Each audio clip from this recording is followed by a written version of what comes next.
Hello?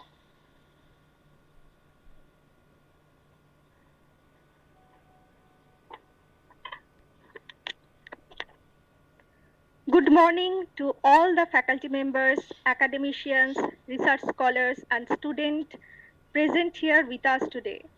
On behalf of Department of English and IQAC, Khatra Adibasi Mahavidyalaya, Bakura, I, Madhumita Bishwas, extend a very warm welcome to you all to our two-day national webinar entitled Gender Matters, Texts and Contexts.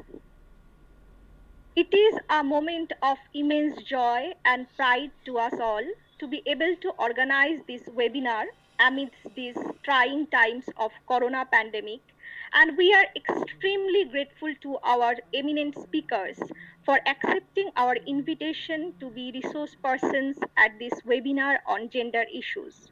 We are also deeply humbled by an overwhelming response of over 1,800 participants to our webinar, and I thank you all for responding so enthusiastically to our call. Thank you so much. And now, as we await the arrival of our guest of honor, Professor Debnarayan Bandyopadhyay, Honorable Vice Chancellor of Bakura University, to join us and inaugurate this webinar, let me brief you on today's upcoming sessions. As you all know, we have a panel of august speakers with us today who will tackle various pertinent issues on gender. Our first speaker would be Dr. Nilanjana Dev, Associate Professor, Department of English, Jadavpur University, and she will be speaking on indigenous women's poetry from North America, Turtle Island. Our second guest speaker would be Dr. Dhriti Roy Dalai, Assistant Professor, Department of English, Banaras Hindu University, and she will be delivering a lecture titled Negotiating Negative Bodies.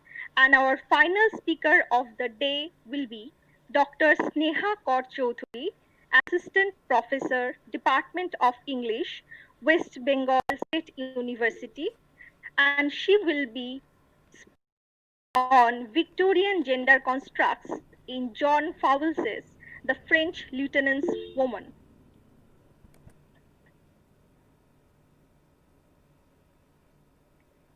We are waiting for our Honorable VC Sir to join with us, and we would request our kind participants to patiently wait with us as we soon be joining our VC Sir. In the meantime, I would like to call and introduce briefly our organizing committee members of this webinar. First of all, we have our esteemed patron, our teacher in charge, Sri Kollan Kanti Dotto with us. We have our head Department of English, Dr. Tuhin Mojumdar. And then we have our advisor, IQAC coordinator, Dr. Alok Bhaumik with us. We also have our faculty member, Assistant Professor of English, Mr. Ujjwal Bishwas with us. And last but not the least, our technical advisor, Dr. Mohammad Asif Iqbal, sir. On behalf of the organizing committee, we welcome you all to this webinar. Thank you, Madhu. As Sir has now joined. Sir has joined, we have already announced that we have this August panel of speakers with us. So with that hope, I sincerely hope that we have an intellectually engaging and thought-provoking webinar today. Now that with that hope that now we would move on to our formal inaugural session. Our guest of honor, Professor Debnarayan Bandopadhyay, Honorable Vice Chancellor of Bankura University, is with us.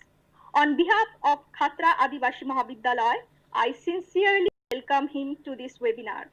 We are extremely grateful to you, sir, for taking your time out from your busy schedule and kindly accepting our invitation to inaugurate this webinar. Without further ado, I will request you, sir, to inaugurate this webinar by saying a few words on this happy occasion. Over to you, sir. Please.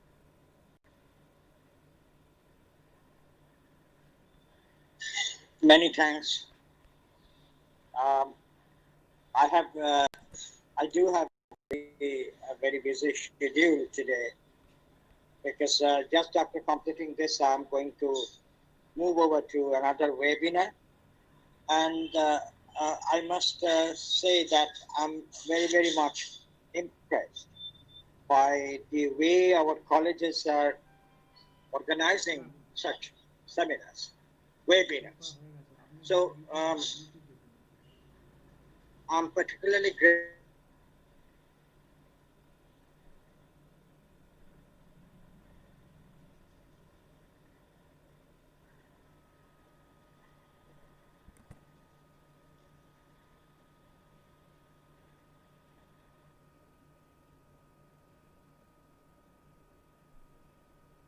to the principal of the college, to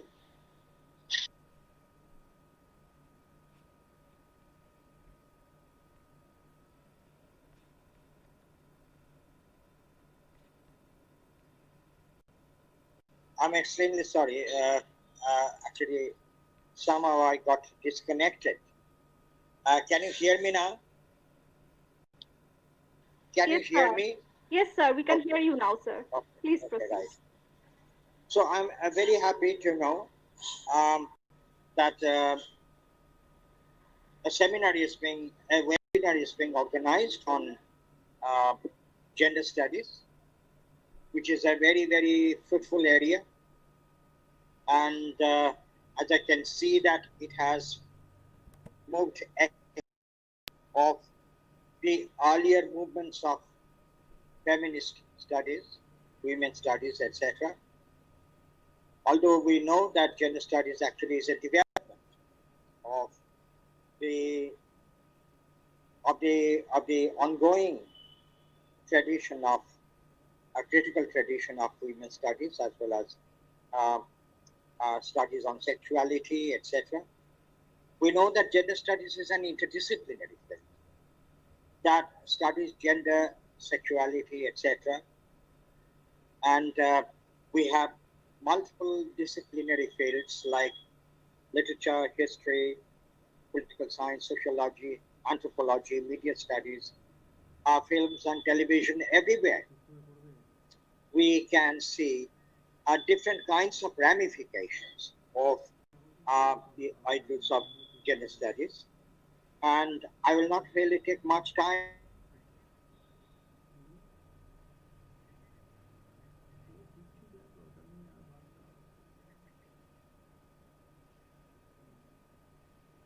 apart from mention Judith Butler's, where actually Butler is considering the gender performativity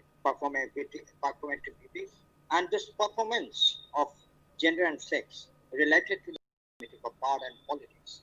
So these questions will be, I feel, will be debated during this webinar.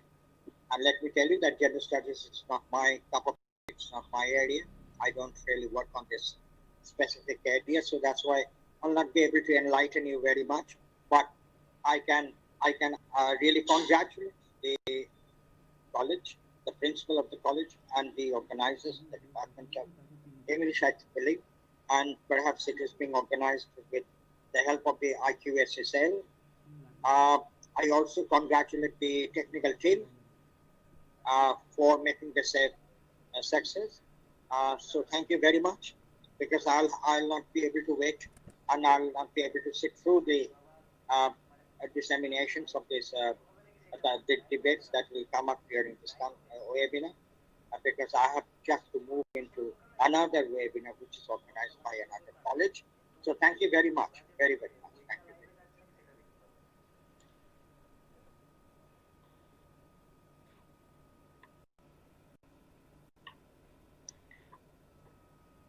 Thank you so much, our respected VC sir, for your blessings and your kind words for this webinar.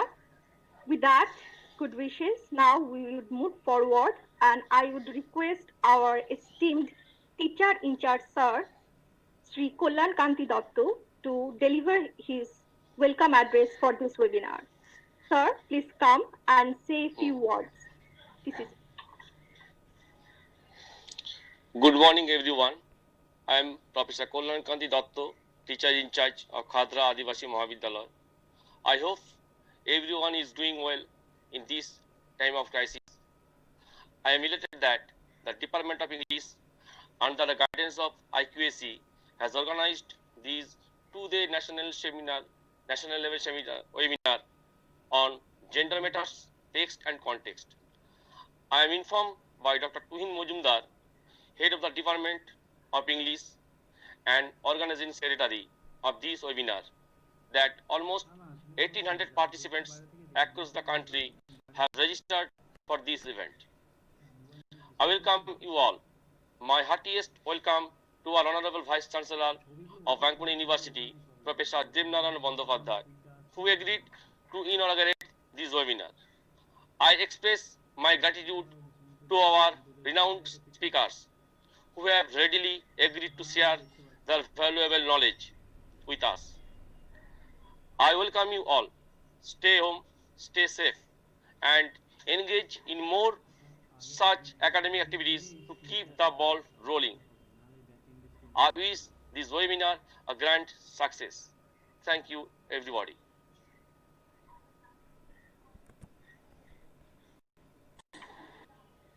Thank you, our esteemed TIC sir, for your kind address. And now, without further ado, we would move on to our first academic session of the day. It is my utmost honor and privilege to introduce to you our first speaker, Dr. Nilanjana Deb, Associate Professor, Department of English, Jadavpur University. But before I go into her formal introduction, let me mention that she has been my teacher for my entire literary life, and I had learned so much from her. And apart from being one of the most prominent scholars in English academia, she is also one of the most empathetic and holistic person I have ever come across in my life. So with that, we welcome Nilanjana Deb with us. And now to give you a short bio note, as I have already mentioned, Professor Nilanjana Deb is an associate professor of English at Jadavpur University. She was a recipient of the Shastri Indo-Canadian Fellowship twice and Indo-Australian Fellowship. Her fields of specialization include post-colonial literatures, Aboriginal literatures, cultures of protests, and diaspora studies.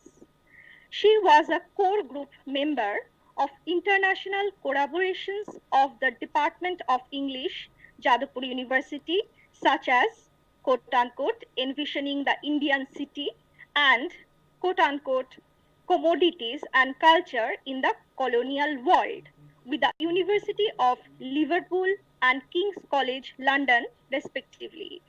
She led the Human Ecology team at JU under the Indo-EU collaboration project Equal. She recently completed a British Library funded project on digitizing the endangered archives of the British India Association. She has been engaged in several projects on labor migration through the colonial port of Calcutta, 1840 to 1947.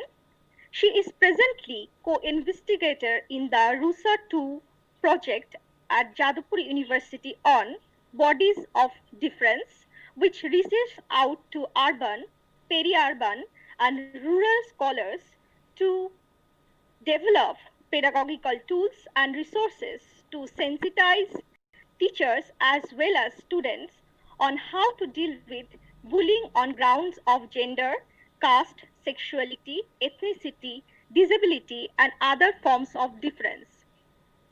Her topic of discussion for today is entitled Strong Hearts, Strong Hands, reading indigenous women's poetry from North America, Turtle Island.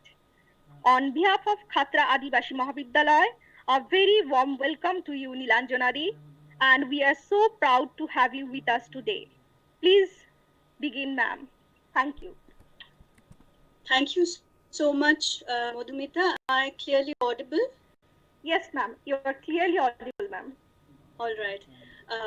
I'm quite embarrassed by that very generous and kind introduction that you have given, Madhumita. I would first of all like to acknowledge and honor the indigenous scholars, the indigenous women of Turtle Island from whom I have learned whatever I am going to be saying today. And I think that I feel particularly privileged to be able to talk about the work of indigenous women from North America in Khatra Adibasi Mahavidyalaya, because I envision that in future Khatra Adibasi Mahavidyalaya will become one of the hubs where work on indigenous literature and Adivasi literature and cultures, will happen. And I hope that the Department of English and other departments of languages and literature in your college will take up this challenge.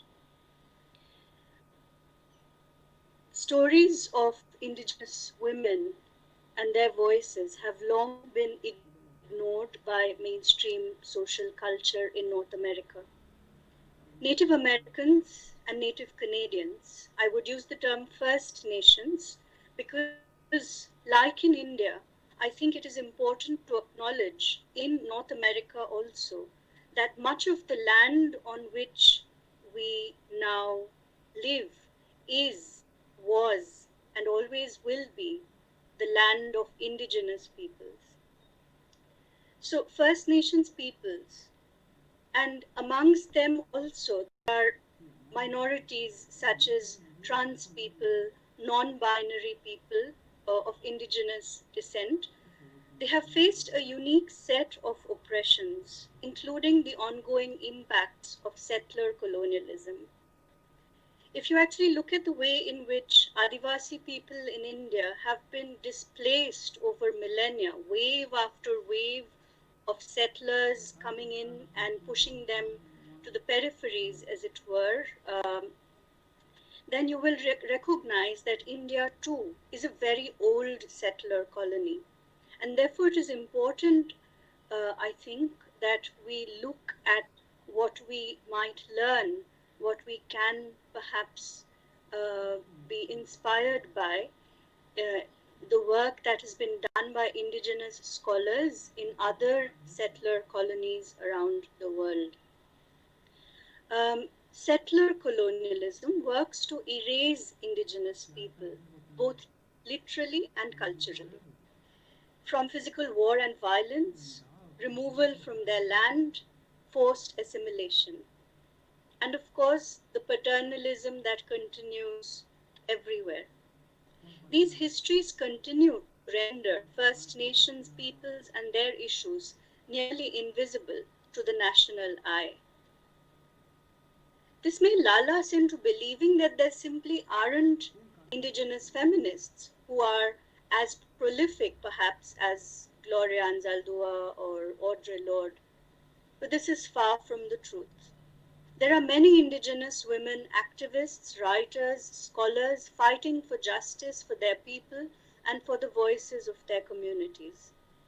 I am not an indigenous scholar. I am non-Adivasi, and I speak primarily as an ally. Perhaps one reason for the perceived silence is that indigenous feminist scholars have resisted co-optation and exploitation of their scholarship as another result of what we could call colonialism within the academy, because you realize that ranging from the high dropout rate of students of indigenous origin in schools and colleges to the very small number of scholars and teachers of indigenous origin, there is an inequality in the academy. Hence, there is need to hold space, as I call it, to facilitate and hold space for indigenous women to speak in their own voices. Beyond simply recognition, holding space for indigenous women as teachers and researchers means saying their names again and again, teaching their texts, and describing their historical struggles for autonomy within and outside the academy. It means refusing to let their knowledge pass unnoticed and uncommemorated. Envisioning indigenous feminist futures would mean again holding space, creating space for young indigenous writers and students of all genders to have their voices heard, whether in conversations in the classroom or through publications. I'd like to begin with a poem by Marcy Rendon, who is an Awanikwe indigenous person. She writes, "This woman I am becoming is a combination of the woman that I am and was. This journey backward will help me to walk forward. Sister, the rape of a woman is the rape of the earth, the rape of a child, the rape of the universe. As I voice these words, I watch you turn your well-kept Sunday morning presence from this body that is heavy with emotion, surviving. Some silent summer night, my daughter's screams will invade your peaceful sleep as they echo off the stars. Some dew-covered morning, you will walk outside to gather strawberries and find instead a gaping cavern, the ultimate rape having finally been committed. Sister, hear me now. Let us take this journey together." The first point that I want to make is that there was always an indigenous feminism. Most people imagine that feminism begins with white heterosexual women in the 19th century, but really indigenous women around the world and in North America would like to disagree with that. Kim Anderson argues that what we now call feminism was always a way of life to the ancestors of indigenous people. Dina Gilliu-Whitaker also explains in her book, As Long as Grass Grows, women's power was already recognized and acknowledged in First Nations communities, a concept that was foreign to the white settlers who were bent on colonizing the continent and keeping women subjugated as property. Feminism as we know it today emerged primarily as the experience of white settler women. But long before there was ever a concept of feminism in the United States and Canada, there was the knowledge of women's power, both spiritual, political, and worldly power in indigenous communities. Studying the writings of some of the earliest founders of the feminist movement, white women such as Lucretia Mott, Elizabeth Cady Stanton, Matilda Joslyn Gage, we find that they were influenced by their proximity to the Iroquois or Haudenosaunee cultures with whom they were neighbors in the northeast of America. These white settler women observed that indigenous women were free from the tight, restrictive clothing that Victorian women had to wear. Many women were farmers, played sports, owned property, and were free from rape and other forms of violence. They were not the property of men. Haudenosaunee women were highly respected, and a clan mother society guided much of the governance of the Six Nations Confederacy by choosing and overseeing which leaders would become the chiefs. In Haudenosaunee society, children's identity was inherited through the mother's clan, making the concept of illegitimate children completely foreign. This meant that women had more control over their bodies than did their white counterparts.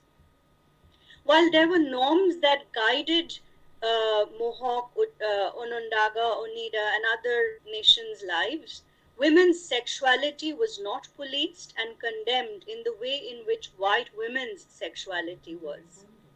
White women, in other words, were fighting for social equality that most Native women traditionally enjoyed in their societies before the coming of the white man. Which brings us then to the impact of colonial patriarchy.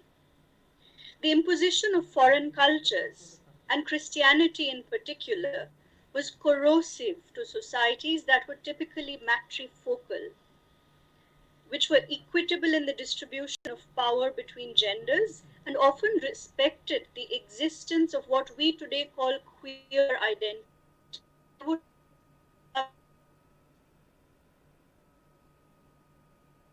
As Christianity swept the continent, it instilled indigenous societies with patriarchal values that not only sought to diminish women's power, criminalize alternative gender identities and marriages that were outside the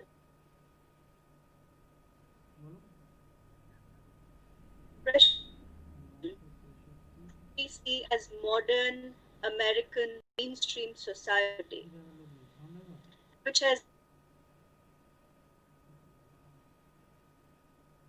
as well. In fact,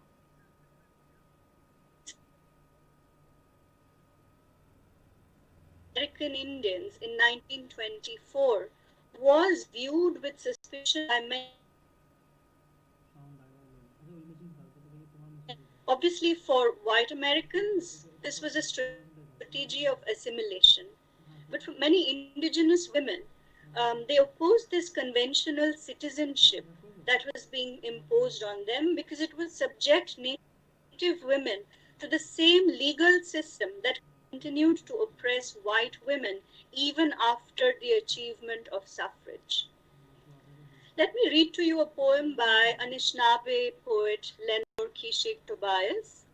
It's called simply A Found Poem. She begins interestingly by listing out clauses from the Indian Act, which in both the United States and Canada was an act that sought to govern all aspects of Indian lives. Everything from the education of children to marriage and property laws and so on. And one of the things which is called in this particular act, chapter 149 of the act, actually dictates which indigenous women will be allowedly recognized by the state as being indigenous. And the act says that a person can only be registered if they are male in as a direct descendant of the male line of a male person, and they can be registered if they are the wife or a widow of a person who is registered as above. And the persons who cannot be registered, namely, are women who married a person who is not an Indian, unless that woman subsequently became the widow of the person thus described. So you realize that who women marry and the fact that they must be descended from the father's line, term actually recognized as indigenous by the state or not. What they themselves identify as does not matter. And then she writes, Lenore Kishik Tobias, her response, which she says, chapter 149 subsequently and without reservation. She's obviously punning on the word reservation, which were these heavily surveillanced, bleak spaces onto which First Nations people were pushed by the treaties and colonial control. She says, fathers, brothers, uncles, chiefs, warriors, politicians, where are the women? Out there, you point, somewhere. We reach out into the mist to women you refuse to see, to strength you cannot give and will not give to emotion. You cannot feel to the other half of our beginnings. We have ourselves and our daughters. And you, my fathers, have sons and sons and sons. And section 12(1)(b) in the Indian Act. So obviously, she is hitting out at the way in which many men in the tribes also acquiesced to the Indian Act in terms of the patriarchal rule it imposed. Nicole Tangwe, who is a queer lesbian poet of First Nations origins, speaks of also then the disenfranchisement of indigenous women who, simply because they were of mixed race origin, literally were left nowhere, neither on the reservation, nor part of a tribe, nor really belonging to the world of white men. The words she uses are lying in the streets, in the gutters of hell, waiting for the great God to remember them for who they are, children of this land. One of the things that was deeply traumatizing for indigenous people and indigenous girls in particular was the residential school experience. Many indigenous children were taken by missionaries away from their families and put in boarding schools, missionary schools. And what resulted was a deliberate whitewashing.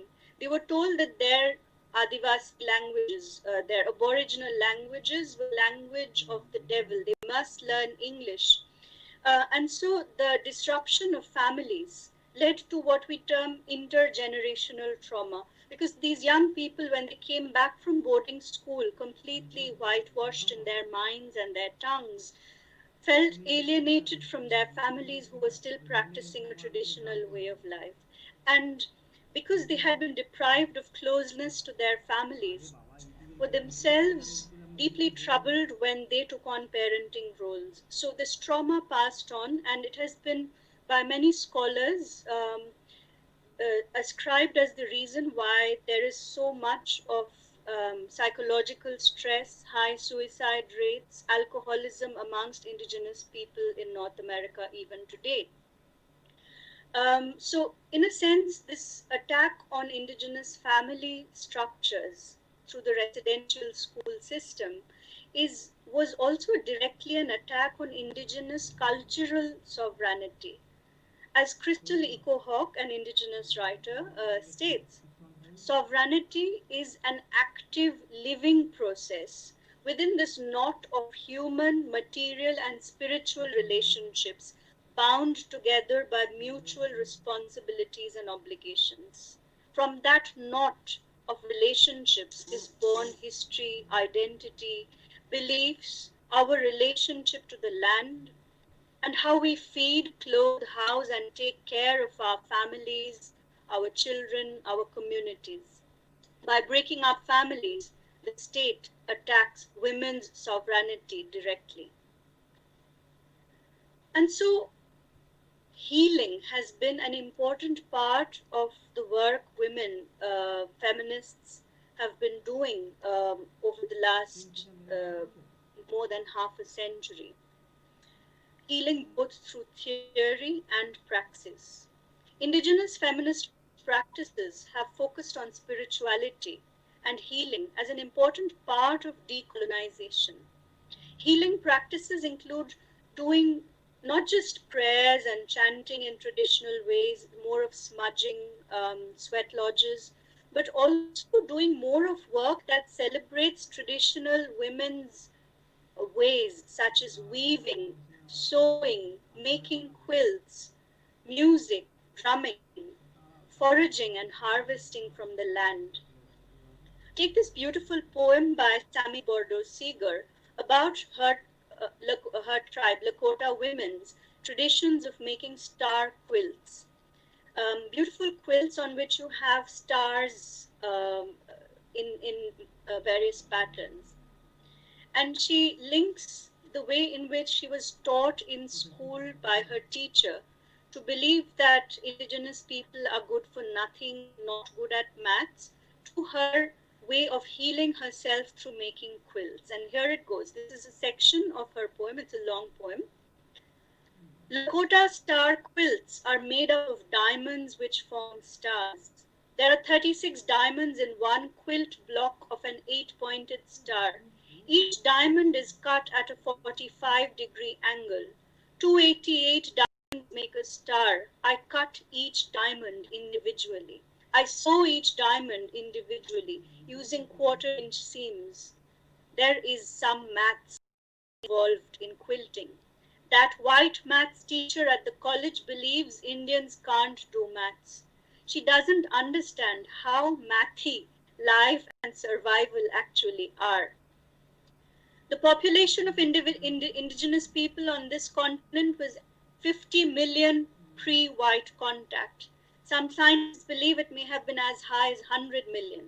At our lowest point after colonization, it was only 200,000. Post massacres, diseases, starvation. Today, we are up to 2 million, still less than 1% of the population. If you don't count Mexicans, but we do. We count all our indigenous brothers and sisters. Indians are the fastest growing population in South Dakota, and indigenous people are the fastest growing population on this continent. Someday we will be the majority again. How's that for maths? She continues, so many quilters make quilts with words in them. One put treaties in her quilts.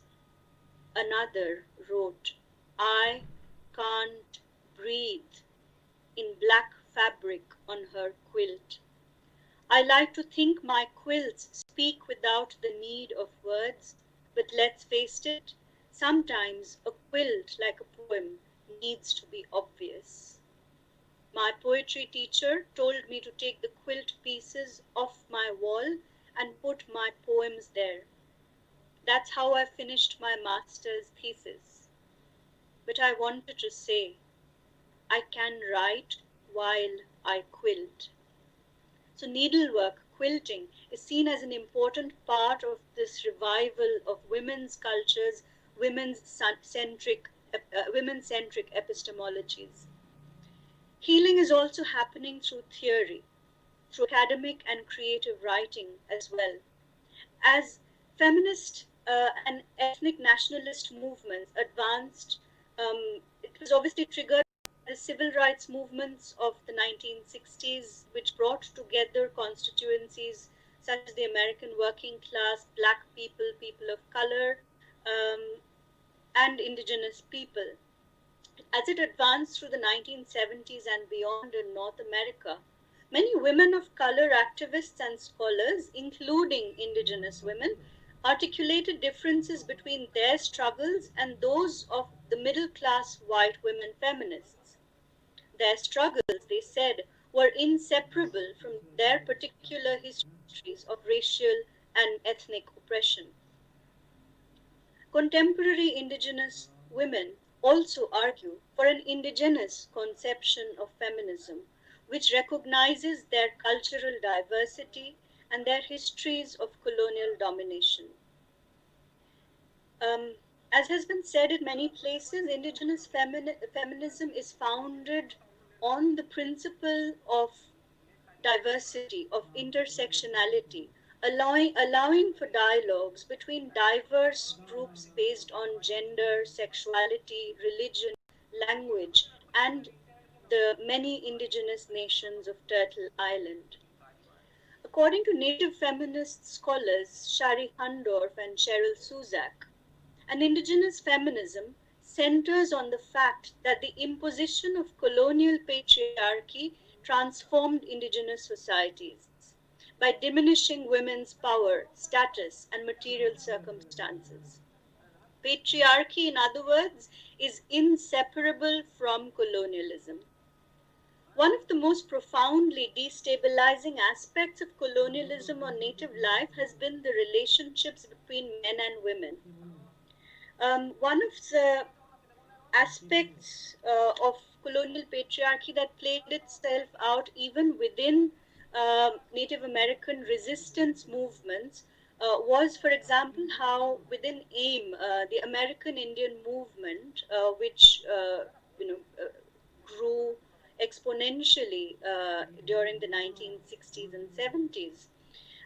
The image of AIM was that it was largely young, urban Indian men. Yes, women were involved in the movement, but it was visibly dominated by men who had become so acculturated to the ways of white society that they had very limited knowledge of the fact that their own tribes had often been matrifocal, matrilineal in origin.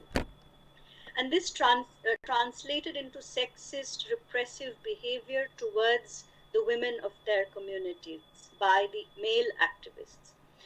One text that I teach in my Cultures of Protest course at JU is a wonderful play about Anna May Akash, who was an AIM activist.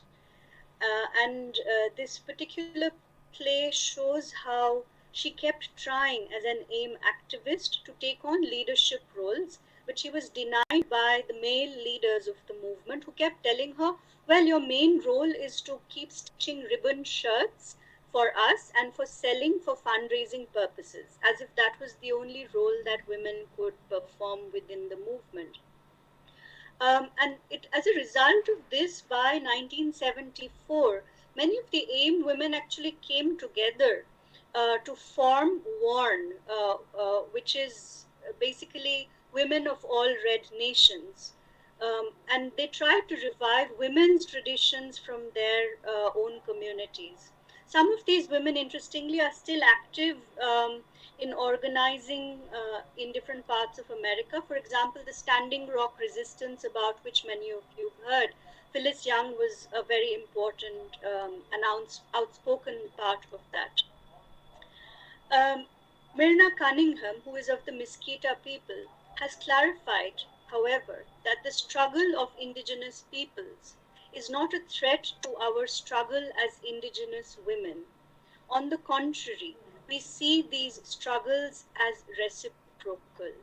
In other words, even as indigenous women feel that issues of domestic violence, sexual violence within the community, inequality within the community needs to be addressed, they are also fighting on the other front, which is decolonizing practices, decolonizing stereotypes, decolonizing the way in which their nations are located in North America within these colonial states of the United States and Canada. Interestingly, many of the women refuse to recognize the borders, the US-Canada border, because they say that our families were forcibly partitioned by the creation of the US-Canada border. That is a colonial construct. We refuse to recognize that border. So there is, of course, another aspect that I feel needs to be talked about, and many in India will understand this, relate to this, which is the way in which sexual stereotypes of indigenous women have pervaded mainstream society.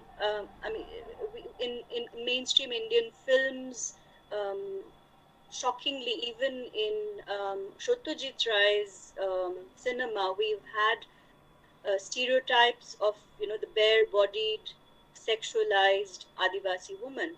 Similarly, indigenous women need to constantly in North America navigate what Raina Green, who is a Cherokee writer, has called the Pocahontas perplex, not complex but perplex, which she calls an investment in the stereotypical representation of Indian women either as princesses or squaws, easily sexually available. Beth Brandt, to whom I will return in a while, in her very eloquent essay called Physical Prayers, says that those white men who stumbled across our world had no experience of how we thought and believed. They couldn't grasp the concept of people who were not ashamed of bodily functions and sexual acts. The white men saw none of this except for the unashamed celebration of sexuality. I would refer you to the work of Sandra Deer, an indigenous advocate who has worked for victims' rights and sexual violence prevention for decades. One of the things that she keeps repeatedly saying is that this refusal to understand the worldview of First Nations people, which led to the sexualization of Native American women to the point that they were always seen as easily available sexual objects, has led to a legacy of constant, continued sexual violence and exploitation of indigenous women. Sandra Deer, some of you may have heard of her, was an activist in the 2013 reauthorization of the Violence Against Women's Act in the United States, which expanded tribal jurisdiction to prosecute non-native perpetrators of domestic and sexual violence against indigenous women. So it's important that we understand that colonialism, the colonial gaze in a sense, is responsible even today for the high rates of sexual violence against Native Americans, from the history of rape and sexual trafficking of indigenous people to the destruction of the traditional legal systems that had protected the rights of women within the First Nation. So indigenous women are more likely, twice as likely, to experience violence than any other group of women in North America. 1 in 3 Native women is sexually assaulted during her life. 67% of these assaults are perpetrated by non-tribal men. From 2001 to 2015, the homicide rate for indigenous women in Canada was almost 6 times as high as the homicide rate for non-indigenous women. And so there's been this massive movement across North America to create awareness about missing and murdered indigenous women. It's a mass movement cutting across USA and Canada that works to raise awareness about these, it's called MMIWG, Missing and Murdered Indigenous Women and Girls, through marches, community meetings, building databases, holding council meetings, and also trying to sensitize police force officials. At the same time, we must remember that indigenous women's activism, feminism, is integrally linked with the work of poverty alleviation, fighting capitalist greed, because poverty is one of the reasons that renders indigenous women in North America more susceptible to violence. I would like to commemorate, for example, the activism of Theresa Spence, who was chief of the Attawapiskat First Nation in Ontario, who conducted a 6-week hunger strike that ended on January 24th, 2013, simply to attract the attention of the then Prime Minister, Stephen Harper, to discuss improving living standards of the conditions on the native reservations. And obviously poverty is also linked to native land rights and the rights of indigenous people over natural resources. Because if corporations and the state take away the rights of indigenous people to control natural resources over which they have traditionally been custodians, then obviously poverty will increase. So many indigenous feminists, such as Leanne Simpson, are involved with a movement called the Idle No More movement that raises awareness of environmental injustices against First Nations people.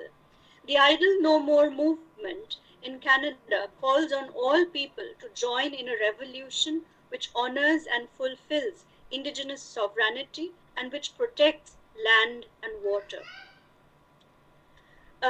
Also, I think that the work that Indigenous women have been doing, it's not necessarily always under the banner of feminism. It's a much more holistic approach, is linked against the dark background of the residential and missionary school system that I talked about, to the right to regain control over education, the right to educate the community's children and youth in the way that is community centric, to reclaim Indigenous people who have been culturally alienated to the community. So Beatrice Medicine, who is of the Sioux tribe, she's also an eminent professor and scholar, has been serving on the school board of her home reservation, teaching classes at the Native American Educational Services in Chicago, which is a college dedicated to educating non-traditional students on community building, on how to build community again.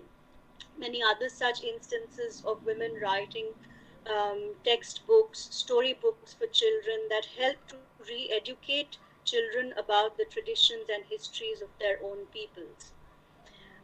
Which is what brings me to my next point, which is about poetry writing or creative poetry or creative writing itself as theory. You don't always have to write, heavy theory in order to, perform the politics that theory performs. Theory and poetry are not separate from each other, which is a point I've often made. Indigenous women demonstrate that theory happens when we speak out and voice opposition to oppression and the many injustices we have experienced. And this is Elizabeth Archuluta speaking. Her wonderful essay called I Give You Back, Indigenous Women Writing to Survive. I would urge you to read this essay. Elizabeth continues, an Indigenous feminist ethos of responsibility compels Indigenous women to write and speak to ensure survival, to empower, and most of all, to heal. So, Indigenous feminism then foregrounds Indigenous relationships to place and to dominant society, which on a global scale varies from country to country. In the United States and Canada, this is articulated in the language of First Nations sovereignty, land and resource rights, and nationhood. Beth Brandt, who I mentioned earlier, says in her essay, Give Away, Native women's writing is a grief-filled art, and we have much to grieve. Our losses of land, of people, of children, of language, of religion. Yet the work is not bitter or mournful. It is testimony. So one of the important functions that Beth Brandt is pointing out is the function of giving witness to ensure that never must what has been done to Indigenous people be allowed to be forgotten. Indigenous women's writing in any form, I feel, is inherently theoretical because it analyzes the interdependent systems of racist and sexist oppression that are brought to bear on Indigenous women's lives. So resisting patriarchal and colonial regimes that dictate who is and who is not worthy of being written about, what is and what is not worthy of being considered literary, is an important part of cultural resistance, much as it is in the case of Dalit women's writing as well. Dalit women in their poetry, in their writing, have questioned who determines what is good literature, who determines what is high literature and what is popular or low literature. So, what is literary should not be something, the paradigms of that should not be determined, as it were, by mainstream dominant society standards. And this is where the notion of Indigenous literary separatism is often espoused by Native American women such as Elizabeth Coke-Lynn. So it's important then for Indigenous women to name the oppressor, to name the oppression, to reinvent the enemy's language. Many indigenous women write in English because, as I have described to you, the boarding school system made them systematically forget their mother tongue.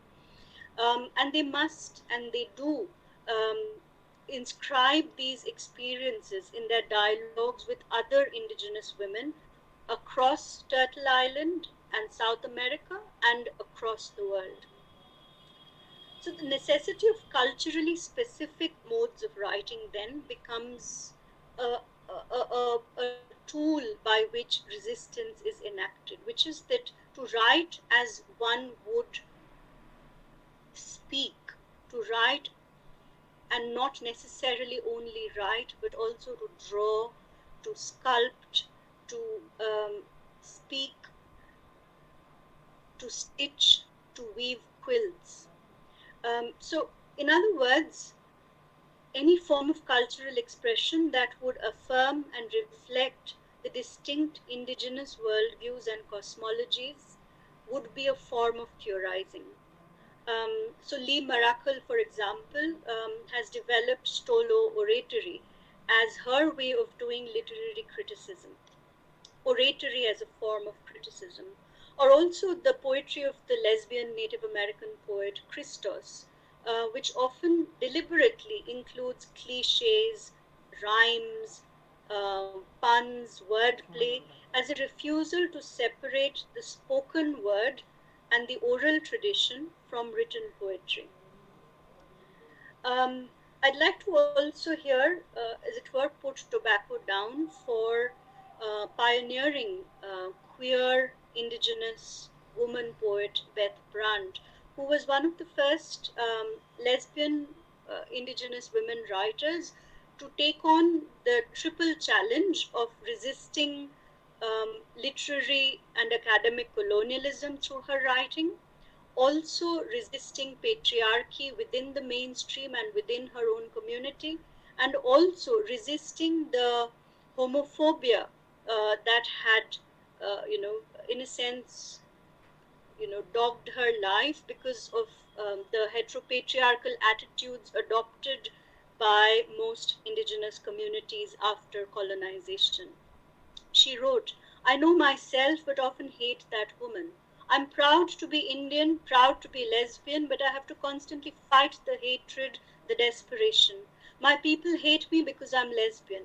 Whites hate me because I choose to identify with being Indian. It's a vicious circle, one that never stops."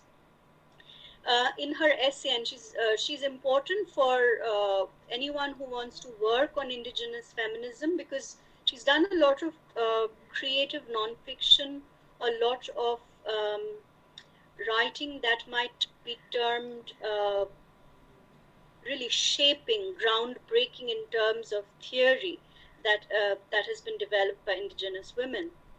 So she says that, "I want to say that homophobia is the eldest son of racism, and one does not exist without the other. Our community suffers from both, externally and internally. Perhaps this is the key to understanding homophobia within my nation. The love that was natural in our world has become unnatural as we become consumed by the white world and its values. Our sexuality, in every sense, has been colonized, sterilized, whitewashed." And she's obviously, when she's using the word sterilized, referring to the way in which both in Canada and the United States there have been many forced sterilizations of indigenous women, as if to control their numbers is something that the contemporary governments of North America see as a continuation of earlier policies of genocide. So it's important to therefore see the kind of work that Beth Brandt or Christos and many others are doing as trying to bring together on the same platform, under the umbrella term of indigenous feminism, many different constituencies that are not necessarily in easy dialogue with each other. The fight for indigenous sovereignty is something that, as I have said earlier, is an important part of indigenous feminism. And that is integrally linked with the fight for land and resources and environmental justice. In the world, the precarious world in which we live of accelerated climate change, I think it has been universally recognized. I think many of you yourselves are aware, for example, of the way in which tribes in the Amazon are fighting the sale of Amazon's rainforests, the deliberate setting fire to forests in the Amazon, along with their struggle for sovereignty. So indigenous peoples are literally at the forefront of the fight for environmental justice around the world. And ironically, they have always been excluded from international discussions, gatherings, conferences. For example, the Kyoto Protocol. Indigenous people have never been called into the conversations between big countries, between states. So the state does not necessarily allow for indigenous communities within the state to also come to the negotiating table and present their points of view. And indigenous women whose lives perhaps are most affected. I've already talked about poverty being linked to land and environmental justice. So women in many ways have led and have been at the forefront of many of these movements, many of these organizations of indigenous communities that are fighting for climate justice. Of course, with the rise of the internet, the fact that the state does not bring indigenous peoples into conversations has been bypassed. The internet allows for that. Mass organizing has become easier, enabling people to connect across international lines, across cultural lines.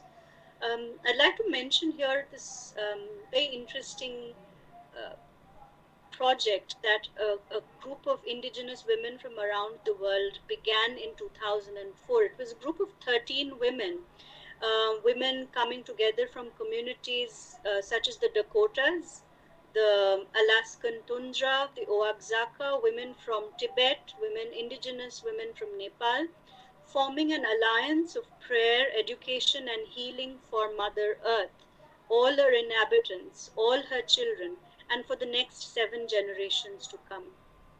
They called themselves the Council of 13 Indigenous Grandmothers, and the council held gatherings every year for 13 years in the home territory of each member.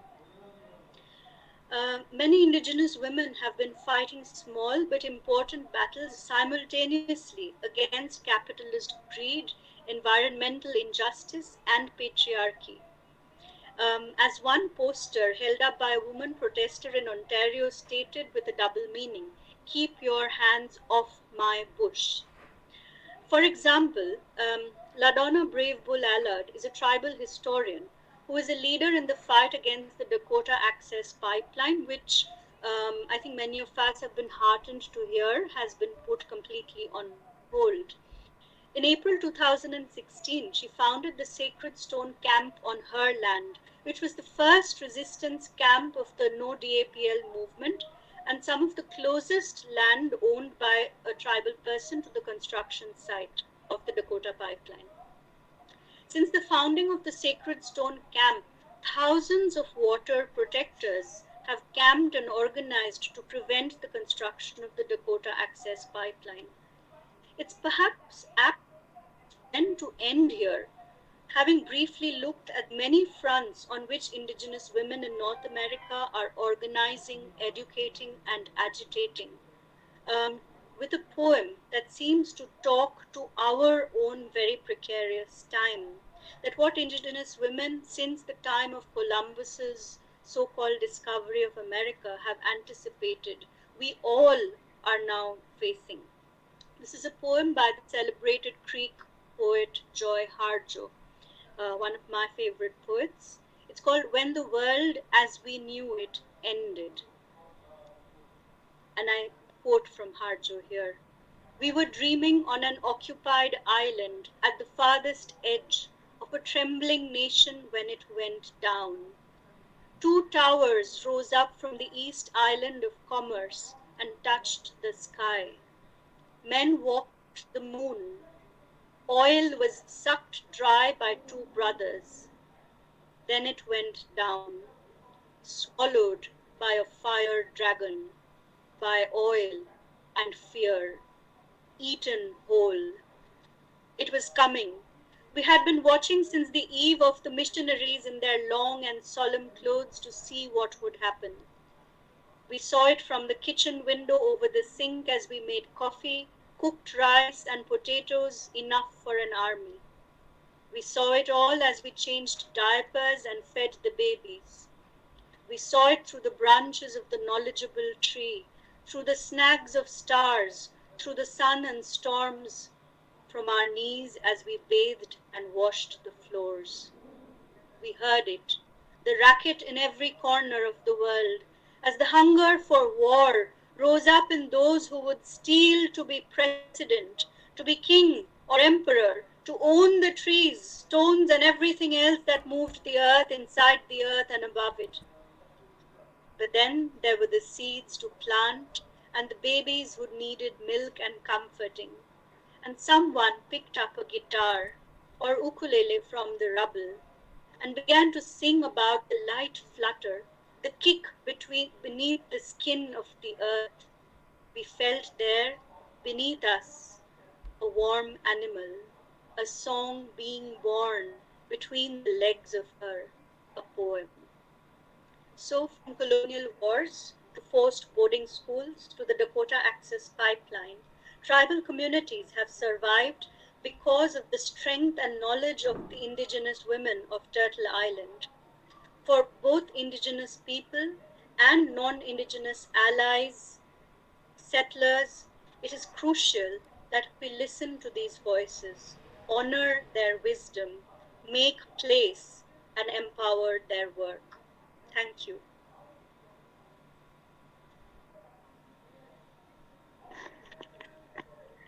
Thank you so much, Nilanjanadi, for your extremely eloquent and deeply insightful lecture. It was a pleasure listening to you today, and I'm sure our students as well as our audience have benefited greatly from it. As we can see, we have already received a huge number of questions to you actually. So we are trying and sorting them out, and let's move on to this discussion session. We'll go to the first question. Just 1 second. The first question is from one of our students, Shobhana Hasta. She's a second semester student of Khatra Adibasi Mahavidyalaya, and she has asked, do we need a different kind of aesthetics and reading culture to understand the poetry of subaltern or tribal women? That's a wonderful question. Thank you so much for asking that question.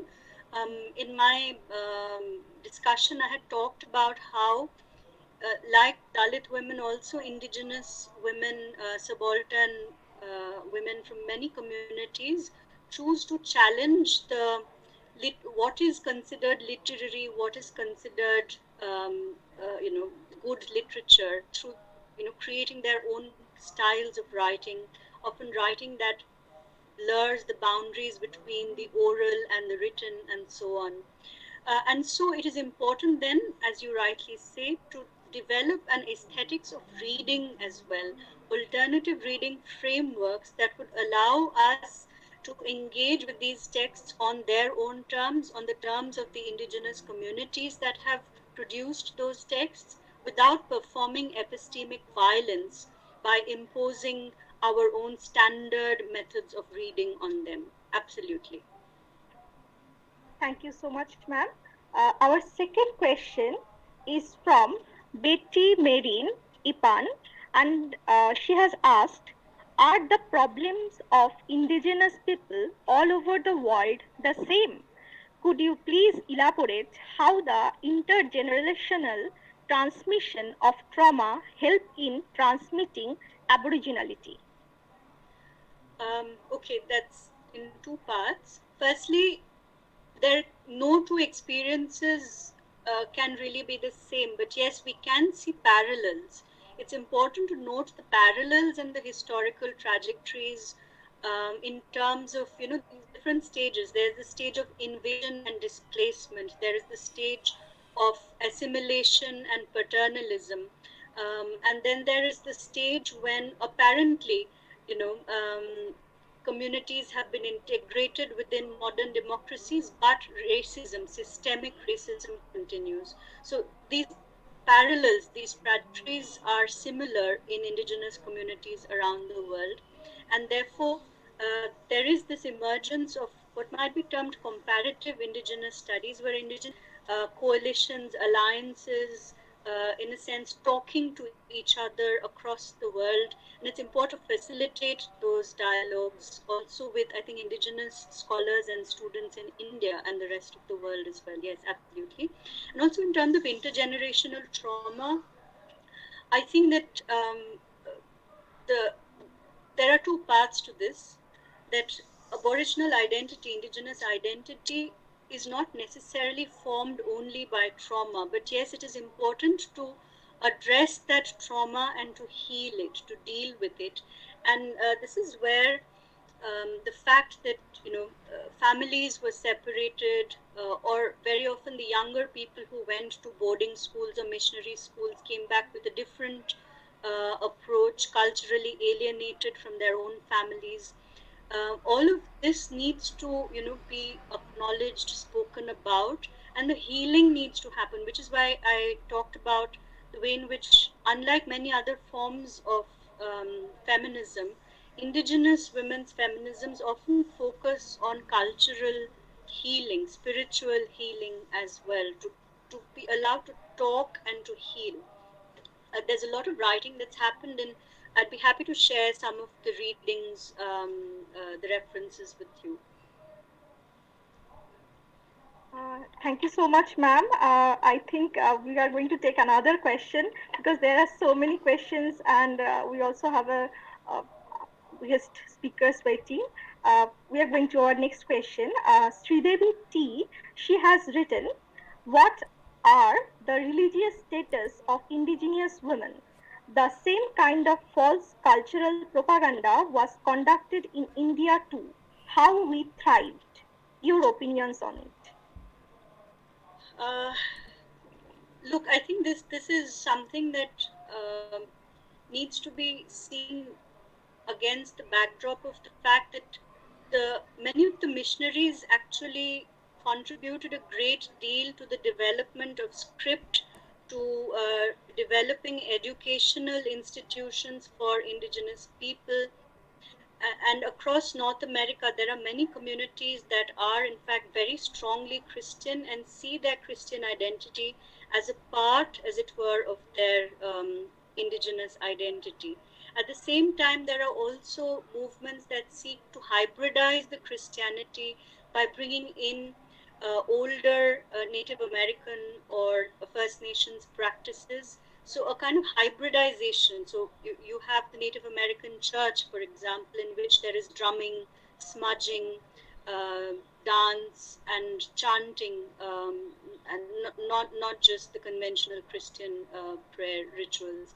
So you have that kind of hybrid practices. You also have indigenous people rejecting Christianity in their individual capacities and seeking, as it were, to develop their own personal traditions, often drawn from an eclectic range of sources, eclectic range of traditions. So it's a very diverse kind of response, really to Christianity. There are the good things that the missionaries did in terms of education, developing the script. There are also the darker side of the way in which in many missionary schools children were abused, sexually molested. Many of those stories are now coming out. So it's a very complex field. It's not that easily addressed. Yeah. Ma'am, that was beautiful. And if our other moderators actually permit, I would like to just add two more questions, because we are having this lot of questions, and our audience is responding quite nicely actually. There is this question from one of our students, and she has asked, does the Dalit Panther movement of the 1970s provide us ways to read and engage with the literature and poetry of tribal women in India and elsewhere? This is from Shashwati Mullik. She is a sixth semester student of Khatra Adibasi Mahavidyalaya. Okay, while it's important to see the possibilities of coalition building between, the Dalit Panther movement, which included a number of very important writers and poets as well, and the writing and activism of Adivasi, activists and writers. It's also important to see the places where it's very easy, I think, to subsume or assimilate Adivasi issues within the larger um, term of Dalit. I think that while coalitions are important, bridges must be built, alliances must be formed. The differences between the Dalit and the Adivasi causes in terms of the need, for example, to focus on land rights, control over natural resources, all of these are an important part of Adivasi communities and indigenous communities around the world, their focus, and those particular differences need to be addressed. But yes, certainly the ways in which the American Indian movement in the United States, or indeed the involvement of many indigenous people in resistance movements in India, these can be also seen in an interesting dialogue with the Dalit Panther movement. Yeah. Okay. Thank you so much, Nilanjanadi. I'll just conclude this session with just one question from my side, actually. From your lecture, it was so interesting, and actually it intrigued me to see how the gender actually complicates the indigenous communities and their rights, the reservations that you have mentioned. So I just have a little question and an observation. Just you have mentioned that Engels in the origin of the family talks about how division of labor along gender lines was brought about by privatization of land and capital vis-a-vis feudalism and then capitalism. Would it be appropriate then to say that the state of primitive communism that Engels takes is applicable to primitive societies strongly dominated by women, where gender division of labor hasn't seeped in because privatization of capital is non-existent in such cultures? Okay, Madhumita, both Marx and Engels were in fact influenced by their study of indigenous communities in North America and Australia, particularly impressed by the Haudenosaunee or Iroquois confederacy, in which the notion of private property was not there. There was equality, class equality, gender equality. And so we must acknowledge that, in today in Marxist theory, a lot of what we see as emancipatory actually may be linked to the way in which Marx and Engels were studying the practices of indigenous communities around the world, and that has very often not been acknowledged. That influence has not been acknowledged. But today, indigenous communities, as they are embedded within colonial states, are always already, as it were, implicated in the consequences of capitalist and corporate greed. So, as I was saying earlier, that what were matrilineal or matrifocal societies, not just in North America, but think of the Khasi community in Northeast India as well. Today, these have become, in terms of property inheritance and so on, really patriarchal. It is always the son who inherits, not the daughter. So, colonialism, colonial patriarchy in collusion with capitalism has actually led to, the infiltration of these values, these sort of, the inequality into these communities as well. So it's important that we recognize that, the struggle against capitalism, the struggle against patriarchy needs to be linked with indigenous struggles for decolonization, cultural and social decolonization as well. Thank you so much, Nilanjanadi. We are so grateful to have you with us today, and thank you so much for your time and actually elaborating on all these issues. We thank you so much from our behalf. Now, ma'am, we are going to go to our next speaker. Thank you for being with us.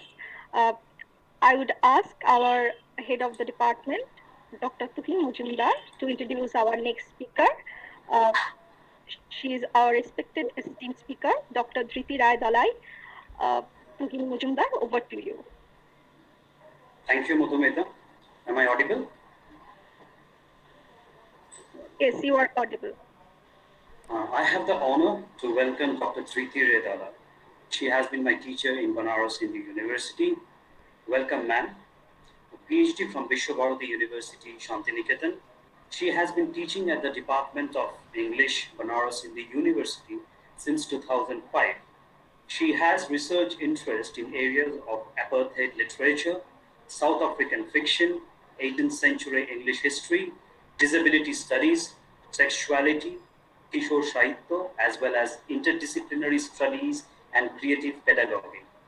At present, she has been guiding doctoral scholars in women's literature, post-colonial literature, Baul songs of Bengal, Dalit literature, and Afghani fiction. Her recent book, The Castaways of History, Revisiting the Fiction of J.M. Coetzee, has been published from Avnon Press in 2019. Our topic for today is Negotiating Negative Bodies. We are eagerly waiting for your presentation, ma'am, and I personally hope to get transported to our postgraduate classes of BHU. Over to you, ma'am. Thank you, Tuhin. Thank you very much. Yes, ma'am. Am I audible? Is it loud enough? Yes, ma'am. Okay, fine. So I first thank the Department of English, Khatra Adibasi Mahavidyalaya, Bakura, and the convener Madhumita Bishwas for inviting me to deliver this lecture titled Negotiating Negative Bodies. And thanks a lot to Tuhin as well for getting in touch with me and giving me this opportunity to share my research interests with the general public.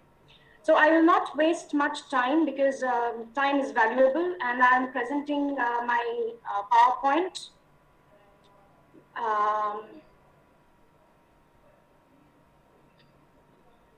Just a second.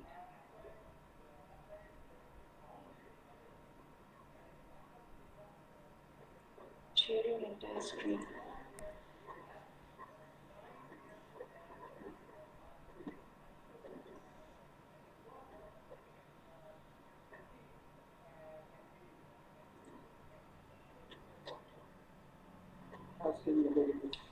Is it visible, the screen? My PPT is visible? No, ma'am, not yet. Just a second.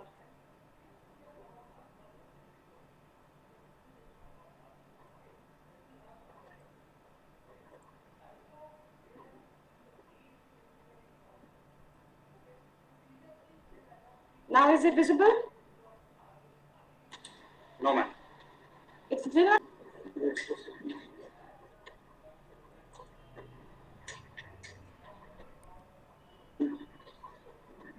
Okay.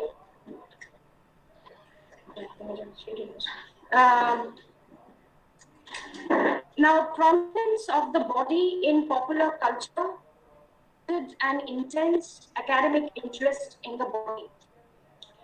Now, seeking to overturn a naturalistic approach to the body as a biological given, that is, the body as an uninteresting prerequisite of human action, I follow in the tradition of seeing it as a socio-cultural and historical phenomenon.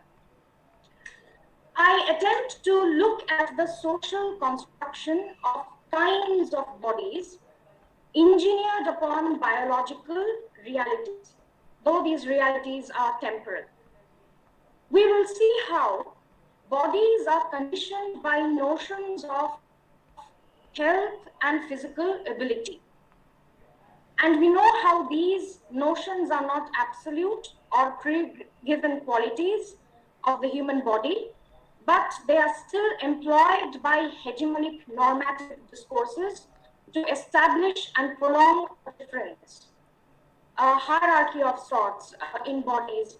So hierarchy which has the positive body and the negative body which is pitted against it.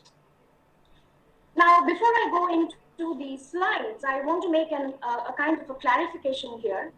The WHO definition, the 1980 definition, gives us a clue as to what is impairment. And impairment is defined as any loss or abnormality of psychological, physiological, or anatomical structure or function. Now, we are to understand that impairments can be caused by various reasons. It could be due to congenital diseases, but other than that, there are chances of us being impaired because of sicknesses, which may not be chronic, accidents, and very, very importantly, aging. Now we argue how the social construction of this negative body, which takes into consideration sickness, accidents, aging, as well as congenital diseases, rests on this impaired body. And this negative body is then subject to oppression, exclusion, on the basis of socio-cultural assumptions made by the heteronormative discourses regarding its ability or value. My talk is therefore an intervention into the peculiarity of the absence, ignorance, devaluation of the negative body from discourses as well as counter discourses. Ironically enough, feminist discourses too tend to obliterate the presence and value of the female negative body within their gender discourses. So this is one very important area that we need to look into. Now, various discourses fabricate and circulate various bodies. Now, I'm sharing with you a few images. Am I audible? Yes, ma'am. Okay. So various discourses fabricate and circulate various bodies. So there are ableist discourses that will promote the positive body or the able standard against which all divine and negative bodies are judged. You look at these pictures, both of a male as well as a female, and you find how there is this paradigm, almost the typical pattern of youth, of vigor, of beauty. And there are certain rigid, body ideals. You have to be tall, you have to be lean or slim, and obviously whiteness and a clearer complexion are added bonuses. Smallness, even for that matter, is now perceived as a medical condition. We all have in our adult life, and this has been almost a recent terminology that has crept into our vocabulary, BMI, body mass index. When we were growing up, we never thought of BMI. Our parents did not know about BMI. But suddenly we are bombarded with certain terminologies that keep on telling us whether we are able, we are the norm, are we fitting into the stereotypical assumptions, or we are outside. Now, there are certain exceptions if we look at in ideals of beauty. I'm not going to talk about beauty in details, but at least let us look at how there are multifarious notions of beauty operating in the world. Now, the first is a reference to the foot binding practice of China, which has since been banned, very much a practice in the past. And it's also known as lotus feet. So the emphasis on go beyond the natural shape, and then a controlling mechanism of dominant patriarchy. And notions of chastity was also linked. You have neck elongation. You have neck elongation in certain Southeast Asian countries, Myanmar, for example. And again, this is the notion of beauty that is applicable to the female body. The third is a reference to a practice, cultural practice, which has still not been completely eradicated from the face of the globe, but it is still in practice. And this is a reference to female genital mutilation. Again, something that you will find in countries of Africa, the Horn of Africa, a country like Egypt for that matter. And again, it's the patriarchy which tries to manipulate, control, and continue with these traditions of oppression. Now, if we go from those specific, geopolitical references, and if we can talk about a very universal and a capitalistic ideal of the ideal body.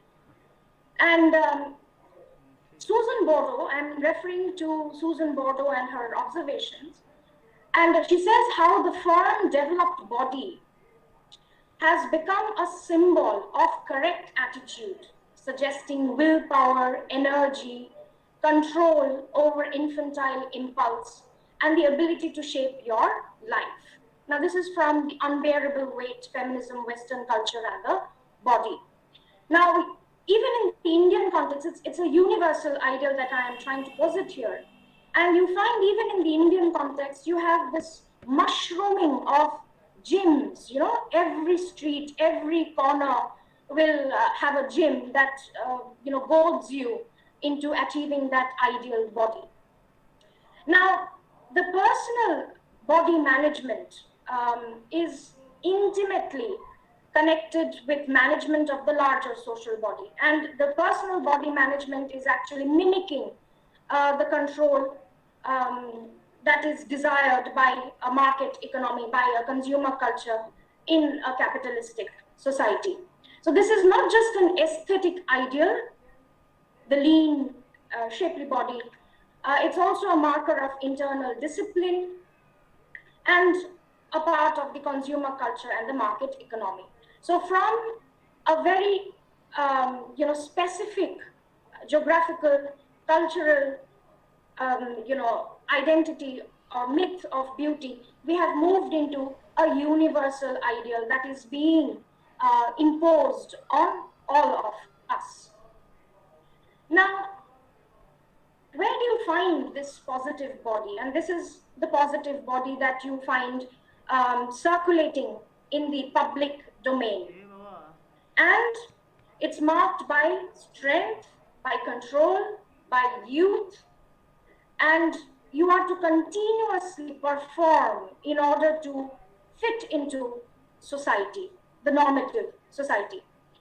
And you have to continually go on aiding in production. So these are the markers of a positive body. So obviously we understand that there are certain bodies that become symbolic almost, and Mary Douglas talks about these bodies acting as symbols in her book, Natural Symbols. And she talks about the symbolic significance of the body. So the body can be read as a symbol or signifier of the social world that it inhabits. So basically, bodies transmit information. Now, this is where you find a kind of a divide. And the divide is between the public domain and the private domain. And what you find in the public domain is obviously normative bodies. Normative bodies, like I was telling you in the last slide, are marked by strength, control, youth, where you are performing, where you are producing, where you are aiming for success, and you are success. So, this is a competitive world, and the able-bodied and the normative body is programmed to survive and to be successful. So both the males and the females are programmed to function according to the normative discourses. Now, it means that if you have a normative body, then automatically, if you have a public domain that accommodates the normative bodies, then you will also have the private domain, which is specifically meant for the sick, the old, the disabled, and women, if we are excluding children, because they are, often age that doesn't, prerequisite them to act or perform in the production aspect. But in the private domain, you find women, you have the disabled, you have the sick, and you have the old. Now, body shaming and bullying are, terms with which we are very familiar, and those who are in this private domain, obviously not having the prerequisite normative bodies, will be holed up, will be kept within almost the closet, which gives them some kind of invisibility. Now, what you find in the private domain is a kind of markers, and when health is spoken of a virtue, people who lack it are made to feel, inadequate, or they are devalued. So we'll find that the private domain is marked by concepts like weakness, illness, pain, death, rest, recovery, etc., etc. Now, what happens when these two domains, do they ever meet, do they ever converge, or there is a resistance from the normative bodies towards those who belong to this private domain, those who are inhabiting the negative body? And yes, the ableist world or the environment is very much hostile to these bodies. And this hostility is something which leads to a lot of stigma, to a lot of trauma of those who are living in this private domain without access to the normative body. Now, I'm trying to establish a kind of a binary, a body binary per se. The positive body gives us youth, vigor, then weakness, ugliness, ability. The body binaries that are very much operational in our world. Now, you find how there is loss of, mass. You're talking about old age and the kind of support that is required. This is obviously a depiction of those who are physically impaired.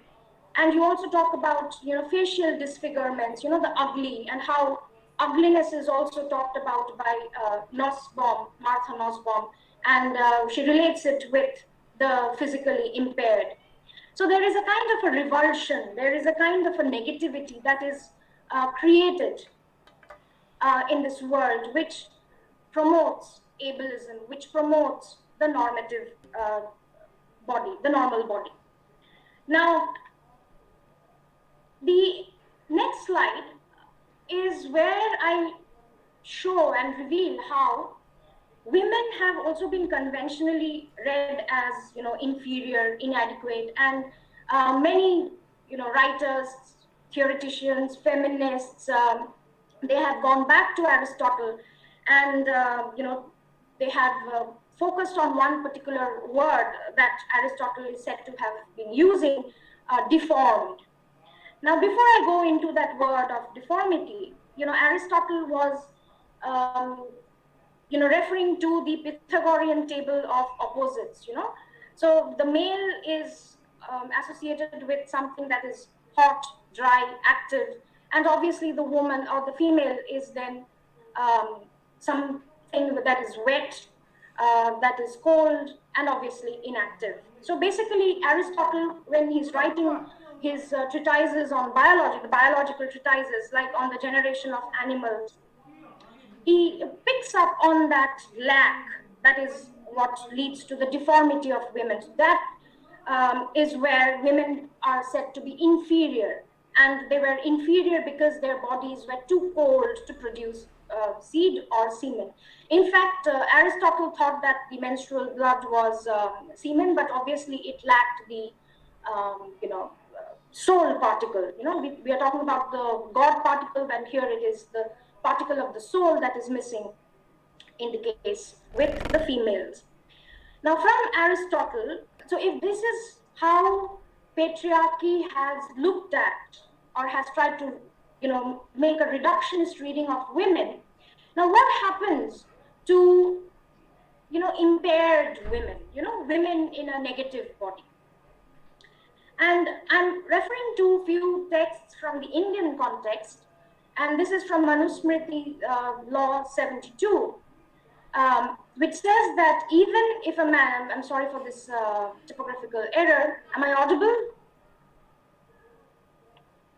Yes, ma'am, you are audible. So even if a man has accepted a girl, in accordance with the rules, he may reject her if she is despised, ill, or corrupted, or if she was given with something concealed. So the moment the female becomes ill, then he may reject her. Another text that is Yagnavalkya, and this is a treatise on dharma. And on the topic of marriage, two important points are to be noticed.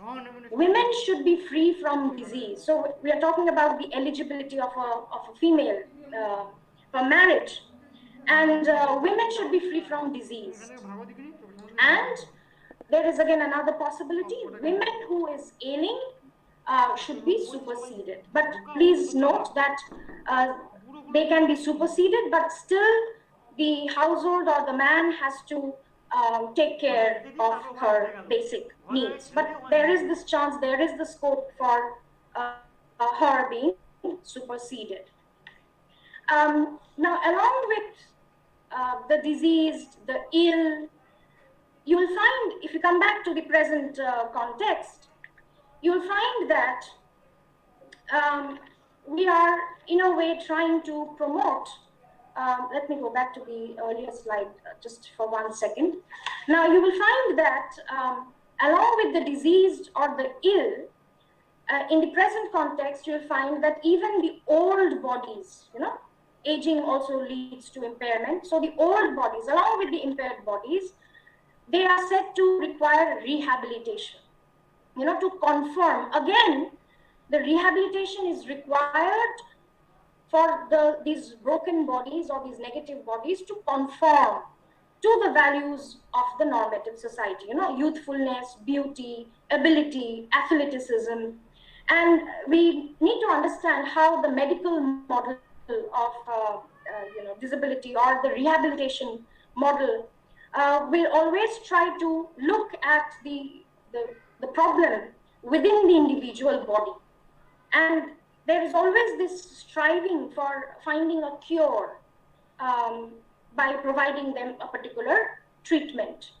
So science, technology, medicine, therapy, institutionalization, so they are all to be brought together in order to cure or to make this broken body conform to the ideal.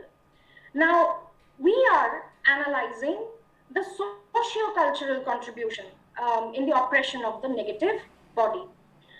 Now, what we find, therefore, is certain isms that are operative in this world, ableism, handicapism. So what is ableism? Now, ableism, you will find, is discrimination in favor of the able-bodied. Now, in fact, this is a reference to the male-volant majority. And this discrimination, which is in favor of the able-bodied, also means that there is discrimination against the unfit and the disabled. And interestingly, ableism, which is now very much part of disability discourse, was initially taken up by feminists, feminist thinkers who wrote against the prejudice and bias of the patriarchy against women, on the belief of difference, deficiency, how the patriarchy also, pathologizes certain female body functions, the taboos that are operative in the world with regards to menstruation or menopause or pregnancy or breastfeeding. So that is what is ableism. Now, we also need to look at another term, that is handicapism. Handicapism is something that talks about the stereotyping, the prejudice and discrimination practiced by society against disabled people. Now, there have been quite a few revisionist readings, of writers, canonical writers. And if you think of Shakespeare, you will realize that he is also said to be promoting, a kind of a handicapism. And the example that comes to our mind is obviously of Richard III, and how he has been portrayed deliberately, more probably impaired than he was in reality. So ableism and handicapism then are very important to our understanding of the operation of the dominant normative discourses. Now, there could be an intervention in the sense that there could be questions asked about the probability of bodies. There could be bodies that do not conform or should not conform, or what is the need of conforming to that norm. And here I'm talking about the negative body. Now, the negative body is something that has been given to us by Susan Wendell. Just a second, I just need a little bit of water. Let me get my notes in order. Yes.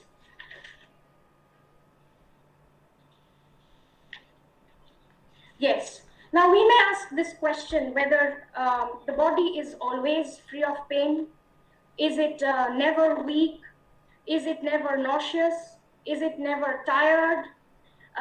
Whether the body doesn't torment or break down, And right at the very beginning, I had told you how there can be various reasons that can contribute to one experiencing, a kind of an impairment. And it could be due to illnesses, it could be due to accidents, it could be due to aging. And in fact, I'm referring to the, postulations of Richard Jenkins. And we have to understand how there is this possibility of all of us living a temporarily able-bodied life. Okay? Now, the cycle of life, if we actually look back and reflect, you will realize that the cycle of life runs in actuality from disability, like when we are an infant, a child, to temporary ability and back to disability. But we fail to realize, that is the human ego that does not easily accept the fallibility of the body, and the negative body. So from positive, we can very much go into existing in a negative body. So that is the human ego which is at work. Yes. Now this fear that we find operating within all of us could be stemming out of a fear, like we are living in a COVID era. There is a lot of fear, there's a lot of anxiety that is centering around our experience of COVID. And primarily it is also because there is ignorance. There is not enough data, which can be authenticated or which can be trusted, and we do not realize. So this fear contributes to our discriminating against the impaired body. Now, this could be read as the patriarchy's desire for control, control over the body. And various feminists have theorized about this patriarchal desire for control, Simone de Beauvoir, Dorothy Dinnerstein, Susan Griffin. And that can stem from the fear of strong impulses and feelings that the body gives us. The patriarchy also has a fear of nature, fear, resentment of the mother's power over the infant. There is a fear of death. All the able-bodied, and here I may go on to change the way we speak, that we are all temporarily able-bodied, and we are all subject to the legitimacy of this desire for the positive body. Now we go to Susan Wendell, and Susan Wendell talks about the negative body in details. And she says that there are various ways in which the ableist society refers to the negative body. And what is this negative body? The negative body, as the slide shows to you, is referring to the aspects of bodily life, illness, disability, weakness, death. So these are the aspects of bodily life with which we are not comfortable. Bodily appearance, again, deviation from the cultural ideals of the body, bodily appearance, and you find how, again, there is body shaming. There was a poll which was conducted very recently in this month itself, and the respondents showed that 90% of women are still uncomfortable with their bodies, with the way they look. So we are so very much caught up with bodily appearance. And obviously, there is the bodily experiences and most forms of bodily suffering. And here it is important that we talk about pain. And so the positive bodies, or the able-bodied, again temporarily able-bodied, they are fearful and they are resistant to accepting these aspects, illness, disability, weakness, death, any form of deviation from cultural ideals of the body, and obviously bodily experiences that lead us to accept pain. In fact, we are programmed to not even think or listen to experiences of such bodily suffering.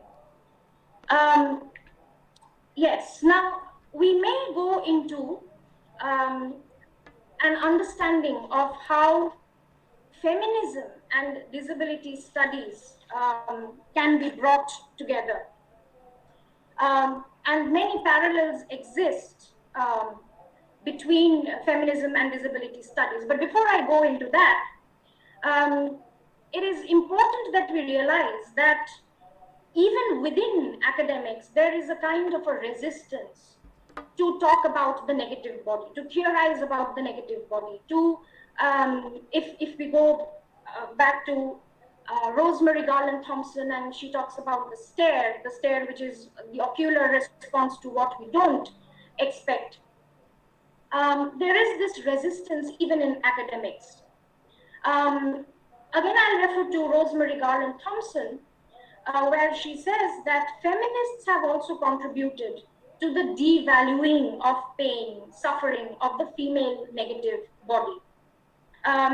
And feminists invoke negative images. And she gives us the reference, the example of Jane Flax, how feminists like Jane Flax, they invoke negative images to describe the oppression of women. And Jane Flax, I'm quoting Garland Thompson here, asserts that women are mutilated and deformed by sexist ideology and practices. And obviously, the emphasis is on the use of the terms mutilated and deformed. So this lack of understanding that is very much synonymous with academics and its approach to the negative body. Yes, now if we can overlook such glaring and very obvious injustices, feminism and disability studies can be collaborating. There can be similarities because it is often argued that there is a correspondence between disability and femininity. Akin to race and gender, traits are assigned to individuals on the basis of bodily differences. Is it visible and audible? Yes, ma'am. Okay, right. So this is where we can look in detail at the similarities. Many parallels exist between the social meanings attributed to female bodies and those assigned to disabled bodies. And please try to understand one thing. When I'm talking about the disabled body, I'm actually talking about the negative body here. And the negative body, which will encompass the experiences of the physically impaired, as well as those who have aged, those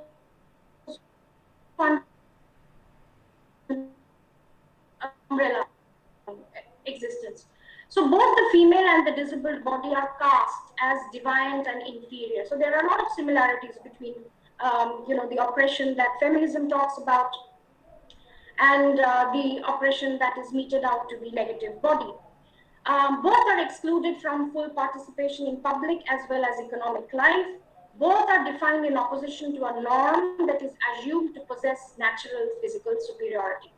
But yes, there are similarities, but still there are differences. And we have to keep in mind the differences as well. Those who are in, living in a negative body are seldom open to sharing their experiences. Their voices are muted.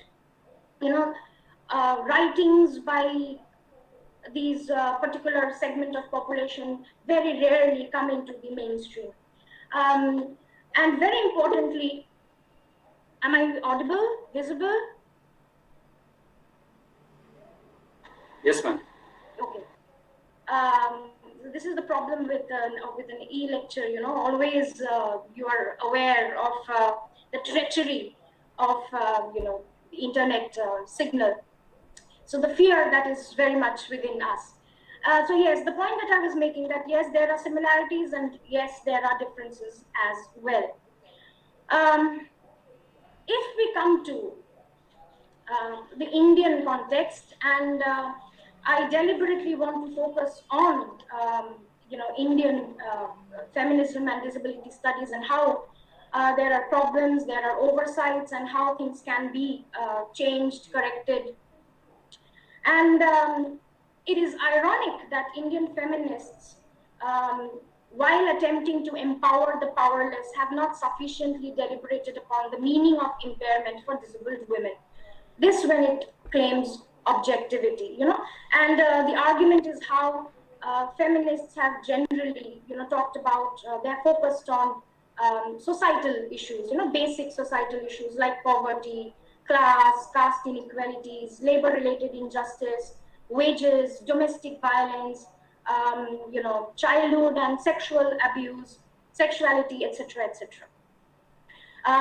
Even for that matter, recent, YouTube, we talk about how women suffering from, polycystic ovary syndrome and disease, they are also being targeted. They are also being marginalized. There have been reports how matrimonial ads have specifically mentioned that alliances are to be invited only from, women who are not suffering from such, medical problems, issues. But are we to only look at, women, those who are physically unimpaired? Is it all about the physically unimpaired and mentally unimpaired? Does it include, is there any inclusivity in the approach of Indian feminists towards the negative bodied individuals? And similarly, even for that matter, disability studies needs a kind of an opening up, and feminists like, disability theorists and feminists like Anita Ghai realizes that yes, disability studies is also in India, for that matter, is very much, elitist. It is too much focused on the needs, the requirements of, the male body, impaired body. So the women, the Indian impaired woman doesn't figure with that thrust, with that importance, both in disability studies as well as in Indian feminism. So this is something that we need to redress. And another very important understanding is how Western disability studies often fail to comprehend the reality of disability in India, which is marked by a complex amalgam of caste, class, gender issues. Even for that matter, we can talk about positionality, whether he or she is living in the rural areas or in the urban areas. Religion comes into play. So this is the difference that is very much there between Western disability studies and disability studies that is operative in India. So feminism, with its emphasis on multiple oppression, is the key to guiding disability studies and research towards an understanding of the pluralities that characterize the experience of disability in India. Yes, and what do we gain out of this discourse on the negative bodied individuals? And this is a situation for all of us who do feminism, who believe in the principles of feminism, but we are all able-bodied. We do not even realize that it is a temporary condition. So these temporarily able-bodied readings, of feminists, with their cultural, capital as normates, we are in this danger of reading gender normatively, So feminists have to integrate the negative female body within gender discourses. Now we realize that like women's particular knowledge, which comes from access to experiences, most men do not have, in fact, the existence of pain, because we go through menstruation, we go through pregnancy, we go through childbirth. So we are already aware of the existence of pain. So women's particular knowledge, which comes from the access to experiences most men do not have. Similarly, negative bodied people's knowledge cannot be dismissed as trivial or less than that of the dominant group. You'll find that most temporarily able-bodied people know little or nothing about how to live with long-term or life-threatening, illnesses. So how to live with limitation, how to live with uncertainty. Like we are all living in a world of uncertainty now. It has now been thrust onto us. So this is also a kind of a warning. It is also important that we wake up to the hidden, realities that we are, ignorant of. So how to live with long-term or life-threatening illnesses, how to live with limitation, uncertainty, pain, nausea, and other, symptoms. The challenge is, if the able-bodied, temporarily able-bodied, can see the negative-bodied people as potentially themselves, as their future selves, then probably there will be a change in our perspectives. There will be a change in our approach to the negative body. Interestingly, there is this understanding that is missing, the plurality, the body diversities that is very much part of the social milieu. You know, there is a kind of a deficiency or lack in the body of knowledge as well. We do not have sufficient knowledge about the body. If you only take recourse to the ableist discourses, paraplegics and quadriplegics have revolutionary things, to teach us about the of sexuality, which contradict, patriarchal culture's obsession with the genitals. All these things are crucial to our acceptance of the fragility of the body, of body diversity, and the existence of pain, and the possibility, inevitability of suffering. I remember Hazlitt's, essay on the, what was the name of the essay? I'm forgetting. On the immortality essay, where Hazlitt says that man believes he shall ever die. That old age are words without a dream, a fiction with which we have nothing to do. But obviously, it's a myth, and we have to go beyond this myth.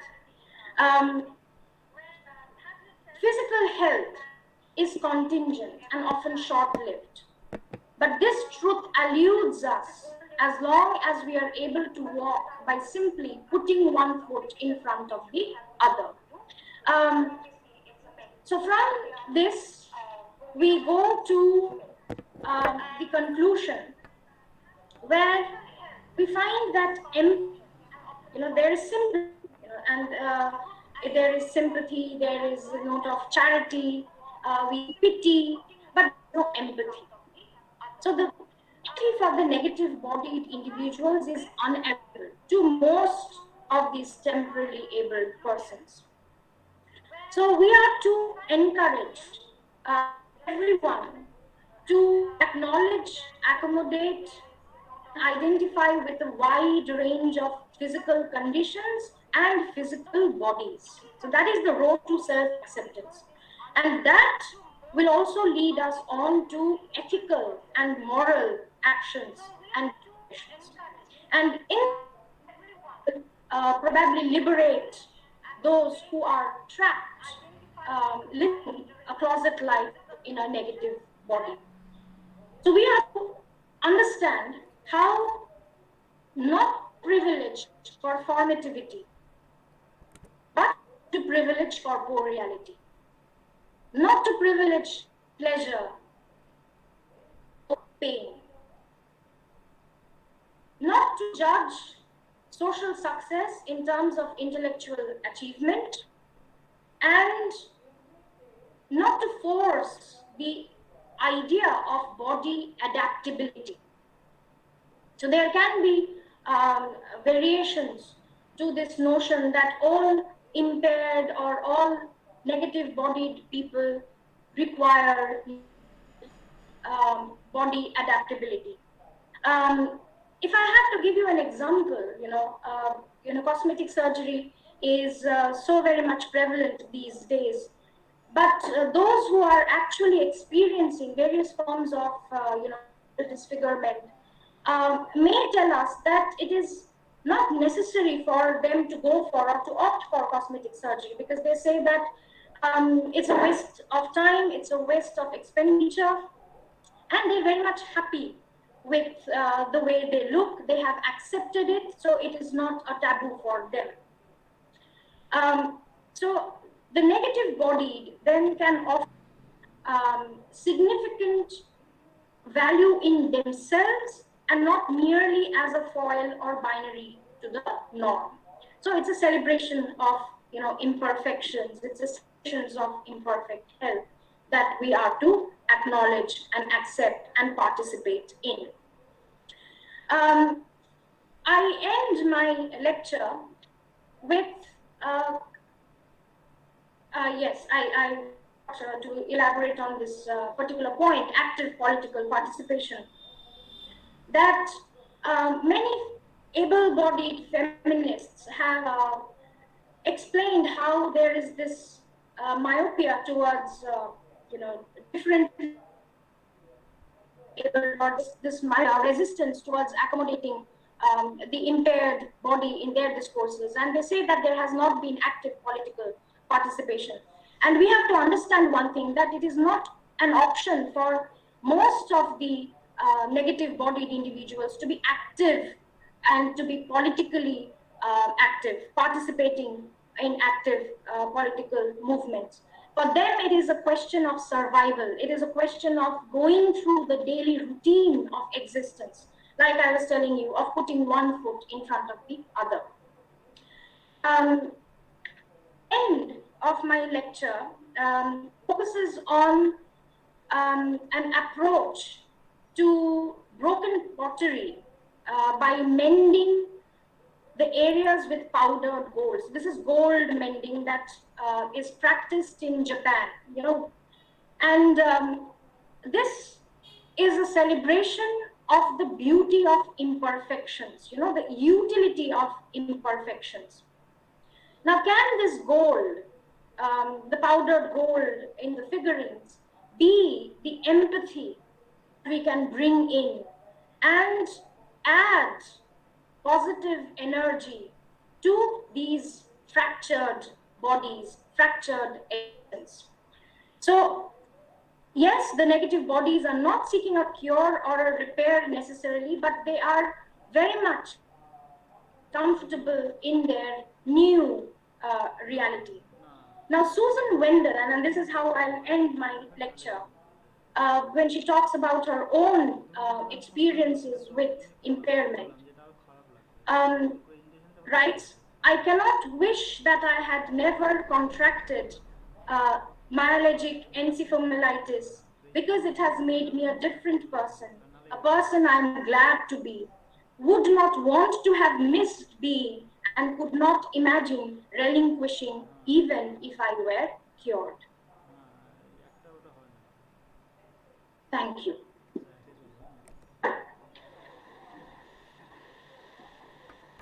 Thank you, ma'am. Am I audible and visible? Yes, yes. Okay. Ma'am, your deliberation is like that powdered gold that you mentioned, and will definitely have a therapeutic effect on the negative bodies. Now, disability studies and feminist scholarship that you mentioned, each has their history and tradition. Both fields are characterized by attention power relations, or maybe the matrix. Just hold on, let me put on the microphone, because then probably things will be more, clear. Just a second. Yeah, we'll wait for it.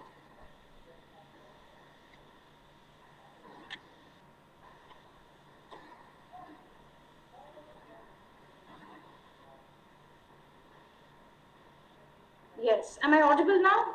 Is that audible, ma'am? Yes. Am I audible? Yes, please. Yes. Yes.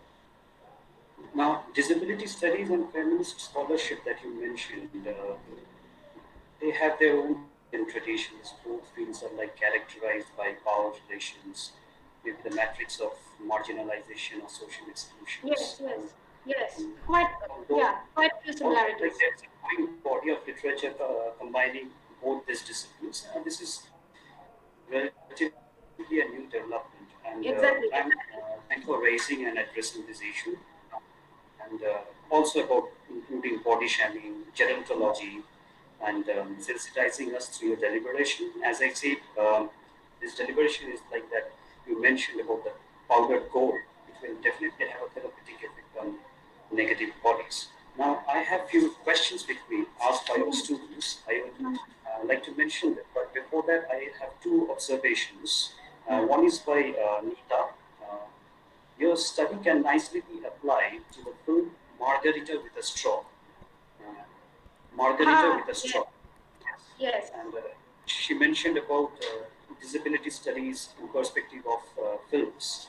And another observation is by Srija Chakraborty. She has to speak about the insidious need of unwrappable body in connected to the formation of body as negative.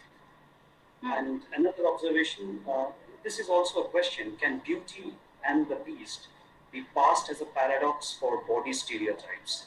Exactly. Yes, in fact, Anita Ghai, when she is writing about the lacuna that she finds in Indian feminism, and she says that feminists have talked about the objective, gaze, the patriarchal gaze.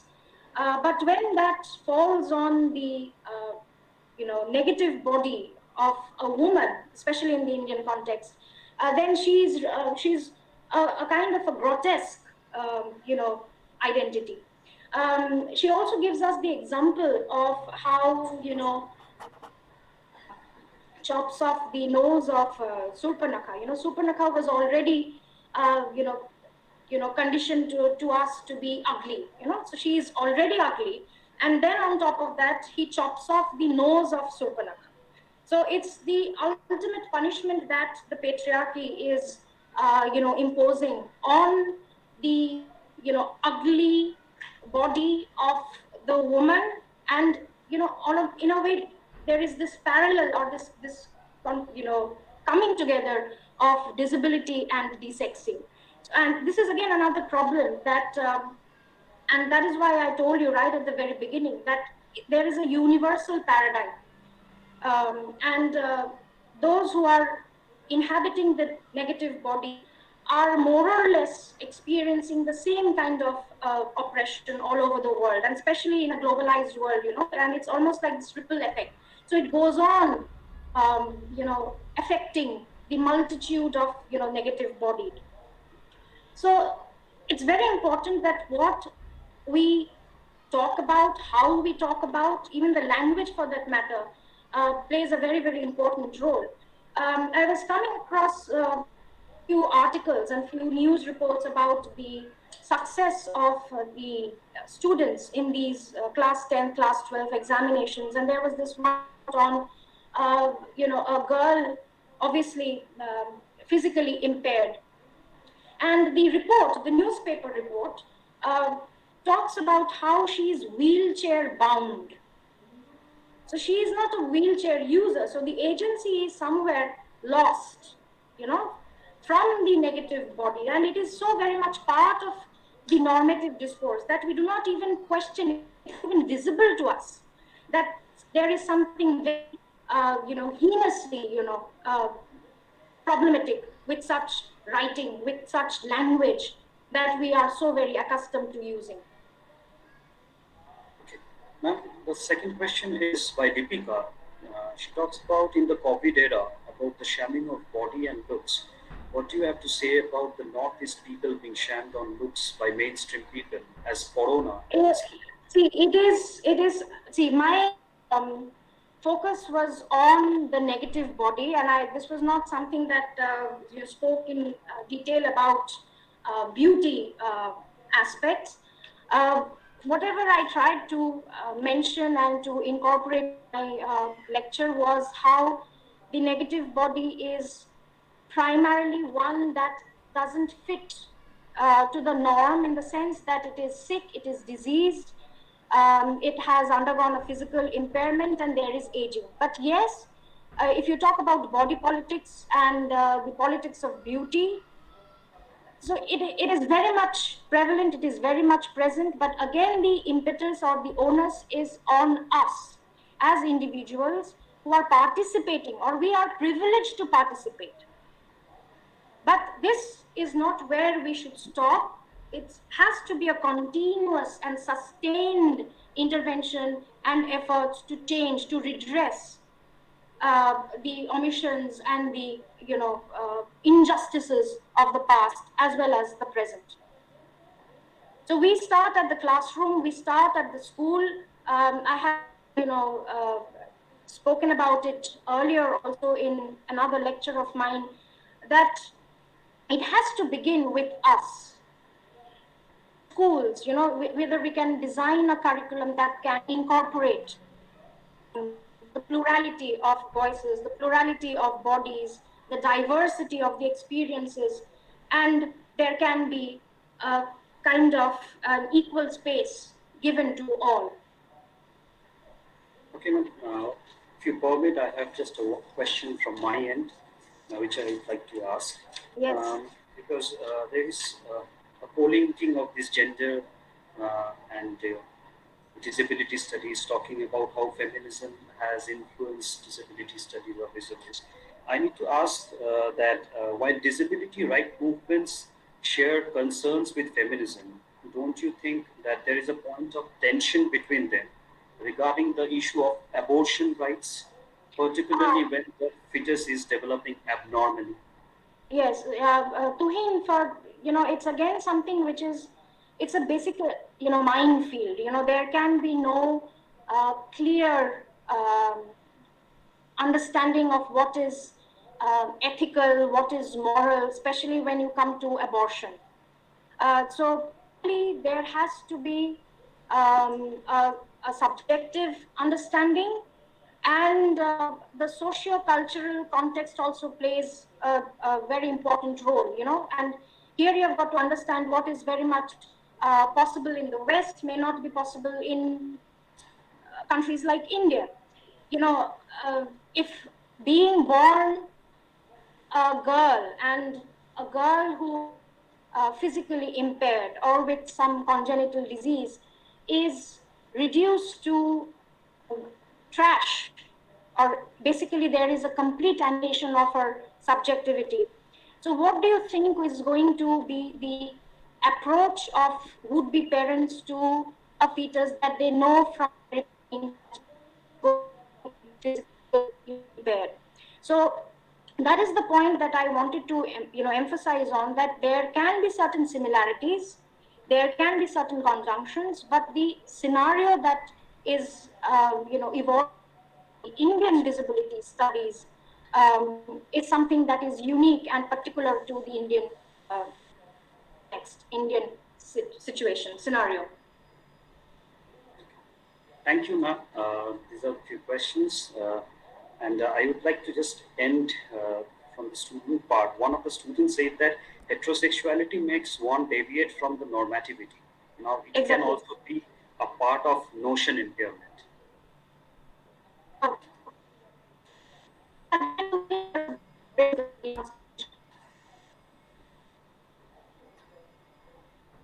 Can you repeat the question once again? No, it's not just a question. Khatra Adibasi has to observe that heterosexuality makes one deviate from normativity. Is it a part of notion impairment?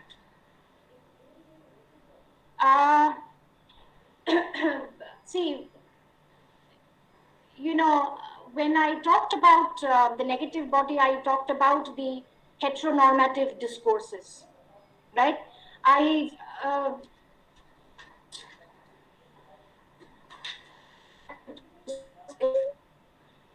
posits the ideal of the positive body, then what would be the repercussions of it imposing heterosexuality on the deviant body?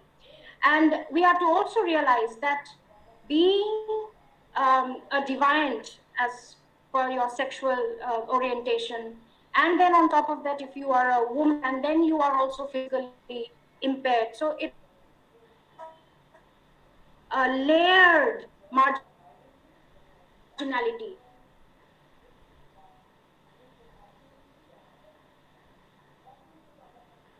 Can you hear me?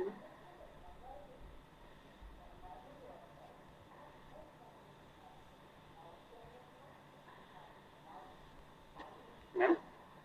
Am I on? Yes, yes. Hello? Yes, you're audible. Yes, yes. Thank you, ma'am. Thank you for such an engaging lecture. Thank you for your time. Keeping pace with the constraints of time, we need to move on to the third speaker. Thank you for your time, ma'am. We would look for future endeavors Yes. as such. Thank you. Thank you. Thank you. Thank you. Thank you for giving me this opportunity. Thank you. Over to Madhumita.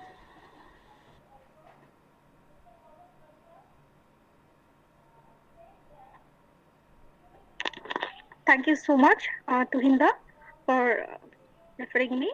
I would like to thank Dr. Dhriti Roy Dalai for her most insightful lecture. We have thoroughly enjoyed it, ma'am. Thank you so very much. Now, as our schedule dictates, and we need to move on to our third speaker of the day, our final speaker is Dr. Sneha Kaur Choudhury, Assistant Professor of English, West Bengal State University, and our organizing committee member, Assistant Professor Ujjwal Bishwas, would read the bio note for Professor Choudhury. Ujjwalda, over to you.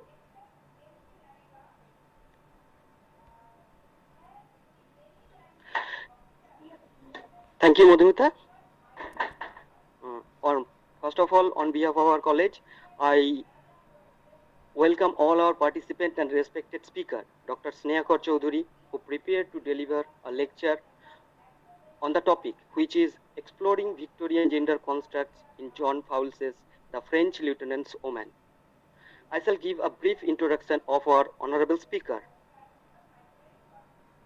Am I audible? Yes, Yes, Ujjwal. Hello? Yes, Ujjwal. Okay. She is with us. Dr. Sneha Kaur Choudhury is Assistant Professor of English, West Bengal State University since 2009. She was UGC JRF with the Department of English, Jadavpur University from 2004 to 2008. And her doctoral thesis was on the thematic varieties of postmodern neo-Victorian fiction. She is also the former assistant editor and current editorial board member of the international peer-reviewed journal Neo-Victorian Studies, published by Swansea University, Wales, UK.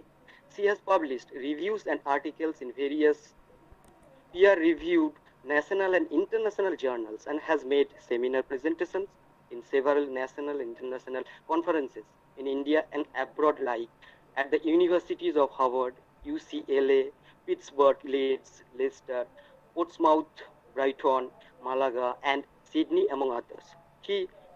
Her co-edited, published internationally by, her co-edited volume entitled Taggers, Ideas of the New Woman, The Making and Unmaking of Female Subjectivity, has been published internationally by Sage and Stree in 2017. Her areas of specialization and research interest include Neo-Victorian Studies, Victorian literature, postmodern and post-colonial fiction, adaptation studies, gender studies, popular culture, and films. This was her short introduction. And after this introduction, I have to declare that unfortunately our honorable speaker, is not feeling well. So our faculty member, Madhumita Bishwas, will read out her paper on her behalf. So over to you, Madhumita Bishwas. Thank you, Ujjwal. Thank you, Ujjwalda, for Madhumita, over to you. yes, reading. Yes, I can. Yes, thank you. Thank you, Ujjwalda, for reading out the brief bio note for our respected Sneha Kaur Choudhury ma'am. As Ujjwalda has already mentioned, our respected speaker, Sneha Kaur Choudhury ma'am, isn't feeling very well, and she has a bad case of sore throat, and because of that reason, she has bestowed upon me the responsibility to read out her paper and present her PPT. So on behalf of Sneha Kaur Choudhury ma'am, I'll be reading out the paper and showing the PPT. But at the same time, I must mention, and this is very important, that ma'am will be joining us shortly, and she'll be there for the discussion session, and she'll be taking the questions and answering them too. So please wait for her when for that she arrives after the paper. And in the meantime, I'll be reading out her paper. And I need to mention this, that she has sent me very kindly a very well crafted paper and her beautifully crafted PPT. I believe you all will enjoy it. So I'll just begin.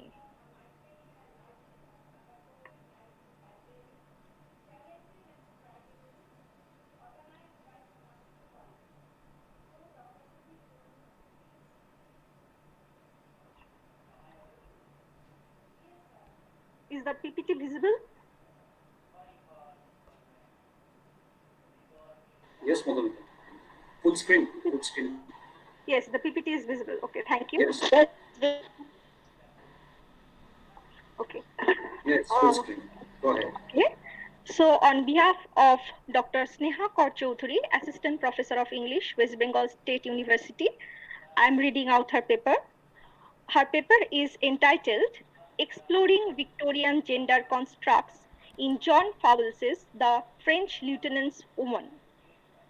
John Fowles's The French Lieutenant's Woman has proved to be a very pertinent retro text written in the late 1960s about the supposedly prudish and patriarchal Victorians and the many complexities of gender biases and prejudices they perpetuated in the long 19th century.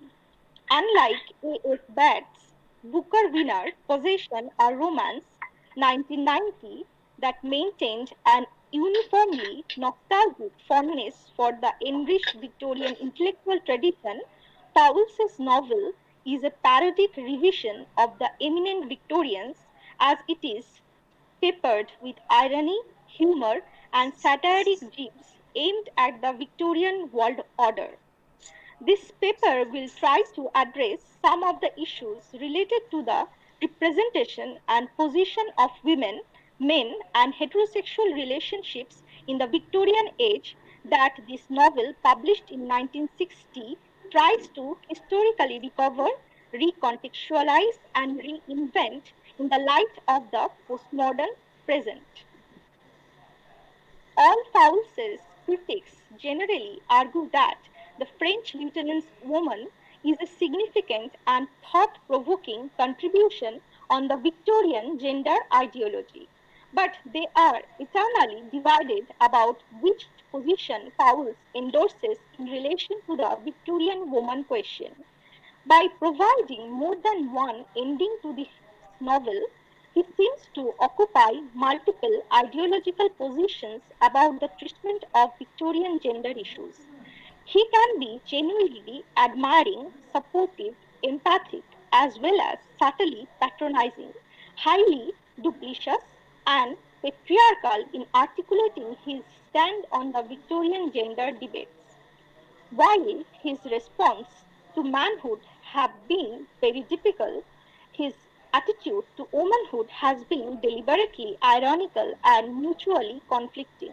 His critical reappraisal of Victorian gender discourses resembles the self-contradictory narrative forms of the Nouveau Roman and historiographic metafiction. In his critical essays and occasional interviews, Fowles has repeatedly defined himself as a quote-unquote feminist male writer. He has made no explicit reference to any specific contemporary feminist school of thought and has always managed to avoid answering how his variety of feminism relates to any in an interview with Diane Whitnott, and he claims to be a feminist, though in the, and I quote, most ordinary terms, unquote, and discredits masculinity as, quote unquote, the old pea soup fog that can never aspire to the conditions of true humanism. He also wants to be a chameleon gender-wise and asserts, I am a novelist because I am partly a woman, a little lost in midair between the genders, neither one nor the other.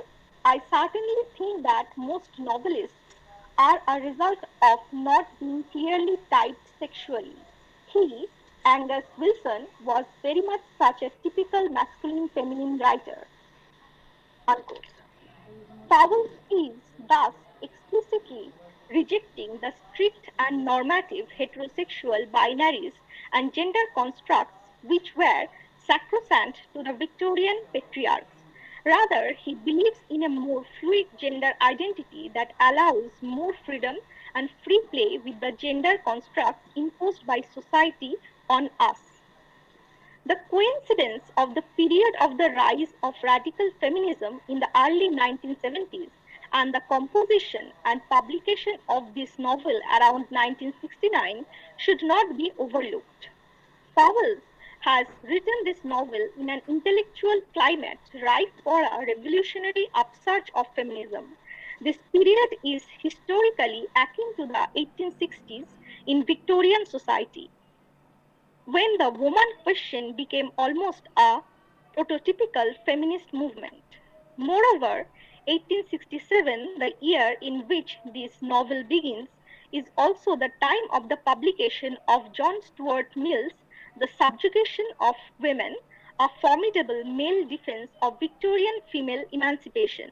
In the light of these similarities, one can conclude that in the 1960s, Fowles, a male writer, moves 100 years back to re-examine sympathetically and critically the tensions, doubts, and ambivalences attending the rise of Victorian feminism, the prototype of contemporary radical feminism.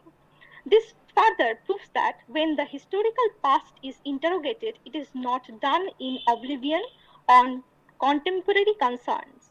Thus, the past and the present come closer in their ability to reflect on each other. Fowles uses the stereotypes of the victimized Victorian fallen woman, the headstrong and independent new woman, the supposedly problematic mad woman, and tries to cast his enigmatic heroine, Sarah Woodruff, in all these roles, thereby allowing her to construct a hybrid, heterogeneous, and dynamic female identity that matches with none of these Victorian prototypes. The playfulness with which Fowles engages with the Victorian age is well displayed in the parodic representations of these Victorian gender constructs through Sarah's story. As opposed to her, he places in the novel the conventional minor women characters like the good wife figures, the noble, virginal country maiden, the lonely and repressed spinster, the aggressively puritanical widows. These women are either indifferent or hostile to her, and their presence as passive supporters of Victorian patriarchy accentuates Sarah's formidable and rebellious personality. It is therefore interesting to note how Sarah is introduced in the narrative. And I read, as you can see in the slide, it, the other figure, stood right at the seawardmost end, apparently leaning against an old cannon barrel, upended as a bollard. Its clothes were black. The wind moved them, but the figure stood motionless, staring out to sea, more like a living memorial to the drowned, a figure from myth, than any proper fragment of the petty provincial day. Chapter 1, page 9. This is largely Charles's perception of Sarah for the first time when he sees her distantly. She is a small, quote-unquote, thing referred to as it that moves him deeply and disturbs his sense of mental calmness. The second description's encounter with Sarah is even more unsettling for him, and I quote, "She, Sarah, turned to look at him, or it seemed to Charles, through him. It was an unforgettable face and a tragic face. There was no artifice there, no hypocrisy, no hysteria, no mask, and above all, no sign of madness." Unquote. Chapter 2, page 17. Though later in the novel, Charles visits Dr. Grogan to explore the problems of Sarah's melancholy nature and learns about the infamous Emile de Rocher case, he is never able to convince himself or herself that Sarah can be a weak-minded and broken, quote-unquote, mad woman grappling with the unfairness of the male-dominated world around her. In a way, Charles's underconfident, hypocritical, and volatile nature renders Sarah even more dominant and powerful. It is important to note how Fowles historically reconstructs the narrative of the Charles Sarah Ernestina love triangle by exploring the class divisions, social hierarchies, and sexual politics that determined Victorian cross-class romances. Sarah is initially projected in the narrative as a victimized character in a class-divided provincial society for her poverty and weak background. She overcomes this discrimination in a more egalitarian city life where she earns by herself. She is thus less fettered to her parental class than Charles's wealthy bourgeoisie fiancée Ernestina Freeman. Being a farmer girl, Sarah is attached to nature, but has nothing else in common with the other women of the peasant class. But Ernestina is the typical daughter of a nouveau riche bourgeoisie family and has nothing exceptional to stand out in the heart of frivolous noble girls of her social standing. Apart from economic factors, individual attitude of the characters towards romantic love also determines this love triangle. A major underlying condition of romantic love is complete self-abnegation, willingness to sacrifice and compromise for one's beloved. This self-denial is demanded more on the part of women presumed to be more emotional and vulnerable than men in love. Men, as rational creatures, are expected to be more prudent, skeptical, and restrained. But Sarah's passionate pursuit and subsequent casual abandonment of Charles undermine the reason/emotion binarism deployed to essentialize gender distinctions. Sarah has the feeling of a woman but the intellect of a man, and her activities negate traditional Victorian assumptions about women. The quest of her life is not love and emotional stability, but the essential existential qualities embodied by the female principle. As a literary character, Sarah is Fowles's special creation, a crossbreed between the gritty and unconventional Victorian New Woman and the pretty and vulnerable passive female victims of Victorian literature. The latter role, as the narrative progresses, largely proves to be a self-imposed illusion, an artistic pretense. Linda Hutcheon aptly clears the confusion as to whether Sarah is the passive muse figure or the active female artist and finds her a surrogate of the novel's protean narrator. Refuting conventional criticism against Sarah's idolization, Linda Hutcheon points out that her entire liaison with Charles is planned, precisely executed, and even both a tragic and happy outcome solely by her decisions. Hutcheon is of the opinion that she is able to command a hold upon Charles and take an upper hand in the relationship unlike most Victorian women, and thereby Sarah is the quote-unquote prime mover and architect of the romance plot. Therefore, the key to understanding the role of men and women in love in this romantic narrative lies mainly in Sarah's character. Sarah displays the impersonality in a negative sense Victorian men were permitted to express without remorse, guilt, and responsibility in a male-dominated society. She performs the seductive roles of the likes of Victorian fictional heroes, George Eliot's Squire Domithron and Thomas Hardy's Sergeant Tory and Alec de D'Arberville, who exploited women for their lust but clearly and easily avoided the blame for it. Powell turns this Victorian male hypocrisy on its head by making the hero Charles suffer-countered.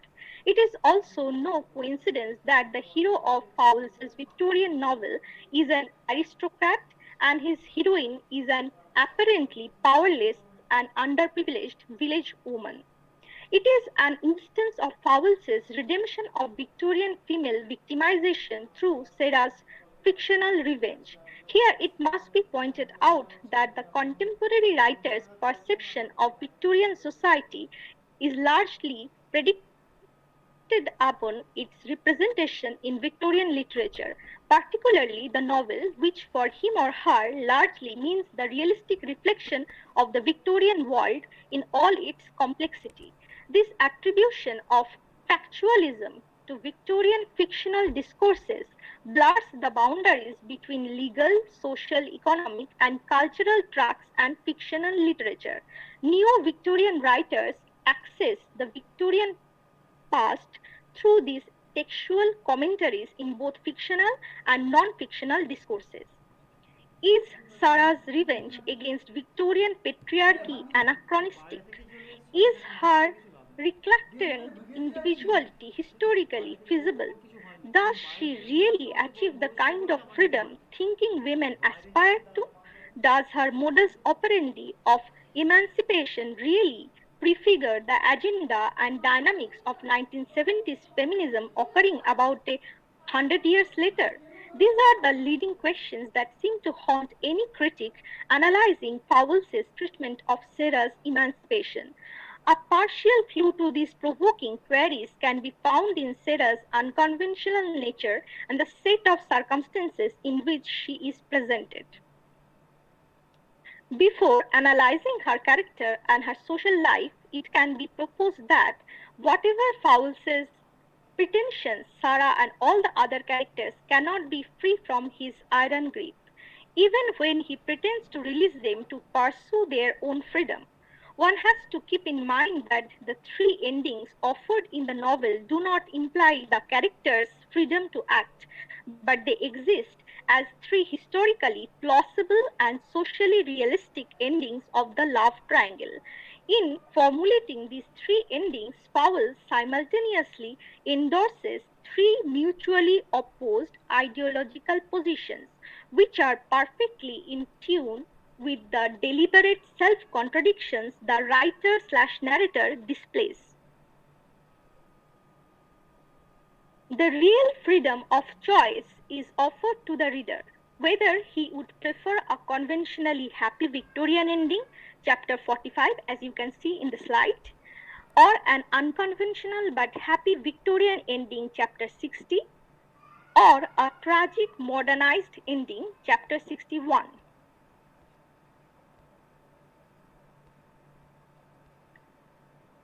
That is perhaps why Harold Pinter seems to have done a typical commentary in his screenplay version of the novel by making the Victorian couples unite while their modern enactors part hopelessly. Pinter seems to have essentialized Victorian men and women as timid, desperately seeking support, emotional security, and choosing middle-class conformity over the troubled hesitation, moral ambiguity, and uncertainty openly accepted by the modern lovers, Anna and Mike. However, Fowles's rendering of the Victorian psyche is much more complex and empowering. He seems to suggest that some Victorian women, specially educated and free-thinking like Sarah, were able to glimpse the attractions of existential freedom and quoted its fatal consequences. Sarah achieves freedom for herself, not for Charles, who by virtue of being her lover gets a taste of that special kind of freedom. Ironically, this existential freedom fetters and confounds him more than it releases him. The notion of freedom in this novel has mainly worthy commentators. P.R. Lynch's essay, for example, is particularly interesting for its ability to suggest how Sarah achieves true freedom and authenticity which eludes Charles. He argues that Charles's bondage to Sarah's memories are deep and emotionally frustrating, while in comparison, reliance on the opposite sex for Sarah ultimately becomes professional, economic, and wholly external. Contrarily, one must also point out that Sarah achieves inner freedom, but she is constrained by economic factors to depend on men. She works as Dante Gabriel Rossetti's amanuensis and model. Moreover, in the third and ultimate ending, Fowles does not give us any final indication or assurance that Sarah would continue as a single woman without growing any romantic commitment in the near future. A.S. Batts, Victorian heroine, Christabel Lamotte in Possession, a Romance 1990, achieves relatively greater autonomy after her affair with Randolph Ashe for being both financially more secure and creatively more abundant than Fowles's Sarah Woodruff. Lamotte transcends the attractions of male love and achieves true independence by virtue of her creative life and adequate ancestral wealth. Ironically, it is also true that her seclusion is partly enforced by Ashe's refusal to legitimize or publicize their clandestine relationship. Lamotte is, in a sense, a victim of male hypocrisy, but she is able to convert her empty hours of isolation into brilliant artistic moments of self-expression. Her artistic bent is better delineated than Sarah's dubious presence in the pre-Raphaelite circle. Sarah is figured as a total outcast without parents, relatives, and friends in her youth. She also bears the onus of a failed affair with a defective and married French sailor, Varguens. She is enlightened and better educated than most girls of her age and class and has an interest in fossils. She knows French, good embroidery, contemporary literature, and is also able to fend for herself. With these accomplishments, she is more of marriage material than the modest Mrs. Talbot and the frivolous Ernestina. Sarah's affair with Varguenes is a disastrous consequence of her jealous dissatisfaction with Mrs. Talbot's happy family life. Craving for such happiness and imagined perfection, she loves Varguenes, the false and elusive French sailor. Thus, she essentially harbors the average middle class dream of happy domesticity. Being jilted, she invents her own image as the ideal other, the fallen woman seeking self ostracism from Victorian respectable society. She converts her marginality to a source of strength. Therefore, she seems to enjoy her outsider status and does not feel embarrassed for being shamelessly fallen. And I show the slide and I quote, I am a doubly dishonored woman by circumstance and by choice. What has kept me alive is my shame, my knowing that I am truly not like other women. I shall never have children, a husband, and those innocent happinesses they have, and they will never understand the reason for my crime. Sometimes I almost pity them. I think I have a freedom they cannot understand. No insult, no blame can touch me, because I have set myself beyond the pale. I am nothing, I am hardly human anymore. I am the French lieutenant's whore. Charles tries to offer her impersonal help, but this time Sarah wants nothing less because she simply wants to possess him both physically and emotionally. She wants neither marriage nor any permanent commitment. She also fully gives in to the idea that marital bonding does not ensure happiness and freedom. Instead, she transfers her faith to an intuitive wisdom as a source of individual strength and freedom. Despite showing such resistance to Victorian gender stereotyping. The end, she achieves it not quite revolutionary and emancipatory. She does not turn out to be a social leader slash activist for the cause of feminism, but remains a fetishistic model for a voluptuous artistic group and depends on them economically and professionally. Fowles denies her true emancipatory potential. She is unable to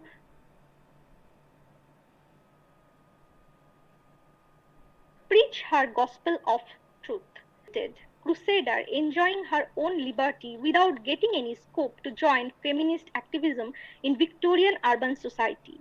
Sarah remains the prototypical feminist envisioning gender equality, though unable to enjoy such equality in reality. Fowles makes her a symbolic figure who can at best provide inspiration to contemporary feminists. It is not Sarah herself, but her evolutionary legacy, the 20th century feminist who carries the crusade against patriarchy to its climax. In other words, Fowles, by closely imitating or parodying Victorian liberal humanists like Mill and Hardy, remains a proto feminist, endorsing the rights of women and condemning the double standard of Victorian patriarchy, but unable to suggest constructive alternative stereotyping.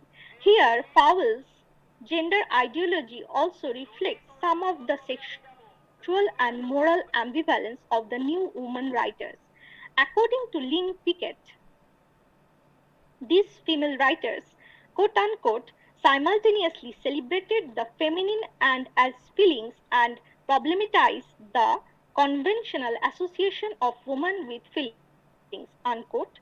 This new generation of Victorian women wanted to paradoxically combine emotion and intellect in forging experimental and more flexible, non-committal heterosexual relationships. In the words of Jill Larson, it was Sarah Grant, Thomas Hardy, Olive Schreiner who critically depicted, and I quote, the late Victorian feminist as someone who felt as deeply as she thought and in fact suffered because her emotions and ideas were so difficult to disentangle, unquote. Their love lives sorry, their love lives were complicated by their desire for male love and the ironical rejection of gender assumptions that produce such love.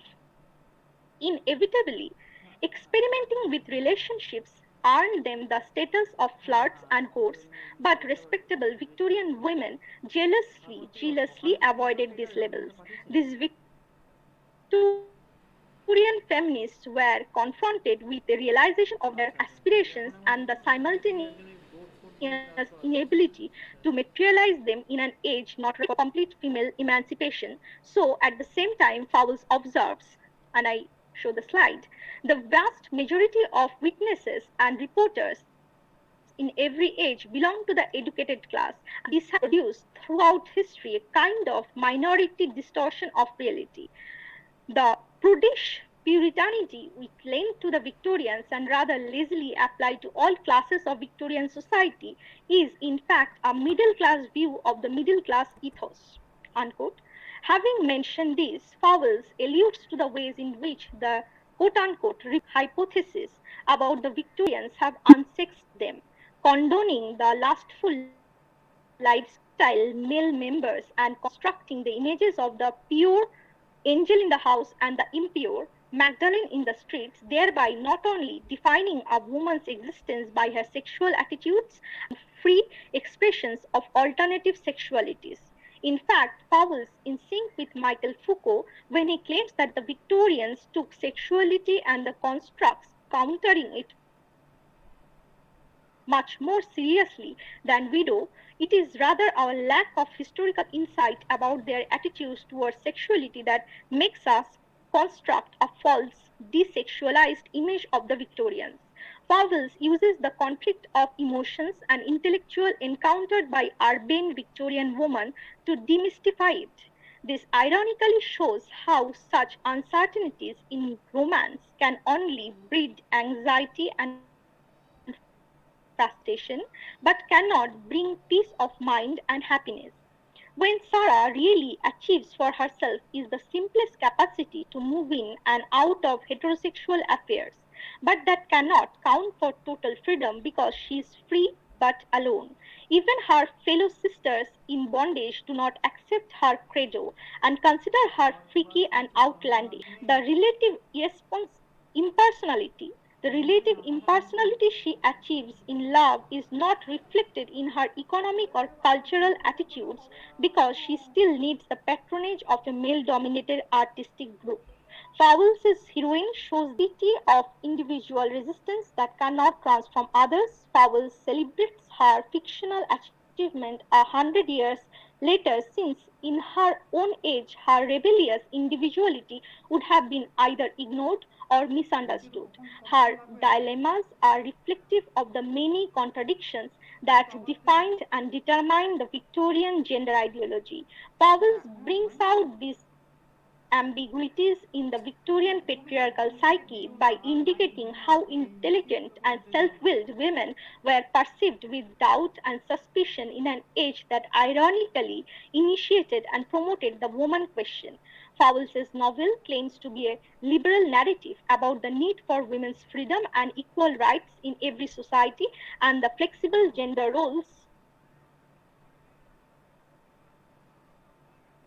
of both sexes. He is writing about an age in which sexual exploitation of women and minors and the sexual hypocrisy of the so-called educated middle class had reached its schema, and he writes about such a vicious society with full awareness of the inflexible standards of Victorian patriarchy.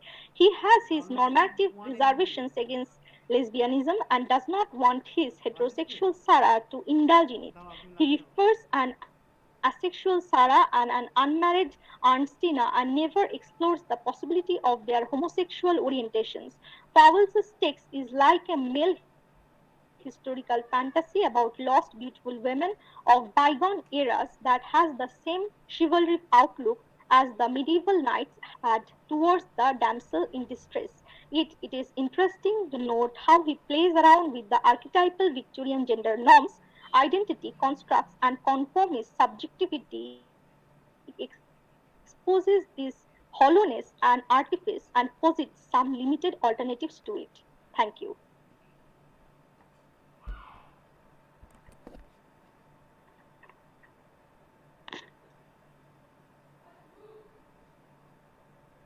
Thank you so much, Thank you. everyone, for listening to me. I think our esteemed speaker, Sneha ma'am, is with us. Is she, Linda? No, no, no. She has joined? No. Okay. I think she's trying to reach me. So just give me a second so that I can connect with her. Okay? Just a moment.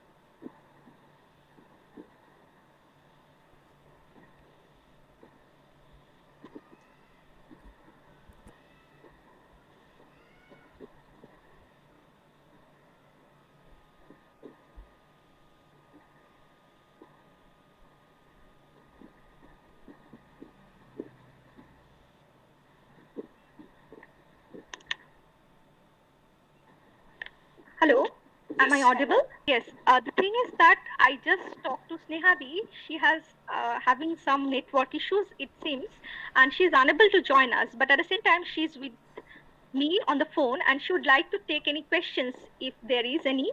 And I believe put her on speaker. Is it audible then? Yeah, it is audible. Okay. So, ma'am, can you? Would you say something that you can test that you are audible? Yeah, I can hear you very clearly. Yes, ma'am is audible. Ma'am is audible. Okay, so we can go to the questions.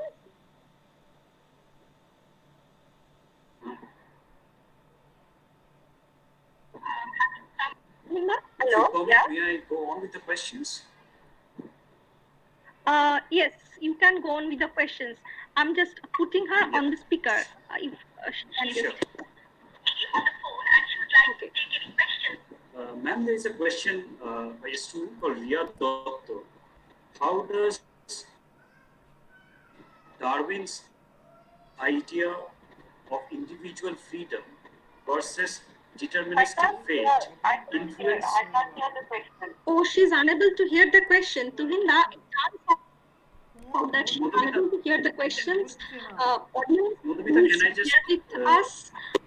Actually, these are few technical issues that we must actually have while Mudhamita. having this sort of webinar. Mudhamita. Yes. Yes, Tuhinda, I can hear you. I will just repeat the question. Yes. Yes, Tuhinda, the thing is that ma'am is unable to hear you actually when you are. I want you to hear and then relate it to ma'am. Okay, that could be done. How does Darwin's idea of individual freedom versus deterministic fate influence the course of foul snow?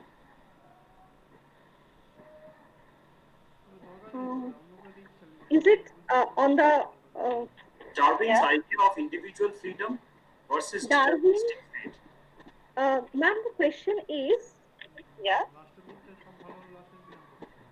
the relation between Darwin's determinism and futuristic fate. The question is Darwin's idea of individual freedom versus deterministic fate influence the course of the Paul's novel. okay. Just give me a second. I think I'll be able to take the questions. Okay, ma'am. I'm just giving you the question. The question is, how does Darwin's idea of individual freedom versus deterministic fate influence the course of Fowles's novel? Okay. My answer to would be like, as I said, I could not elaborate a lot because it is possible to write a separate essay on the relation between Darwinism and the use of Darwinism in this novel. And there are several essays related to that. Like I have mentioned some of them. But yes, it is possible to say that when he's using Darwinism, there is also a trap in the sense that Sarah is being referred to by most of these critics who have used Darwinism as a kind of a quote-unquote hopeful monster.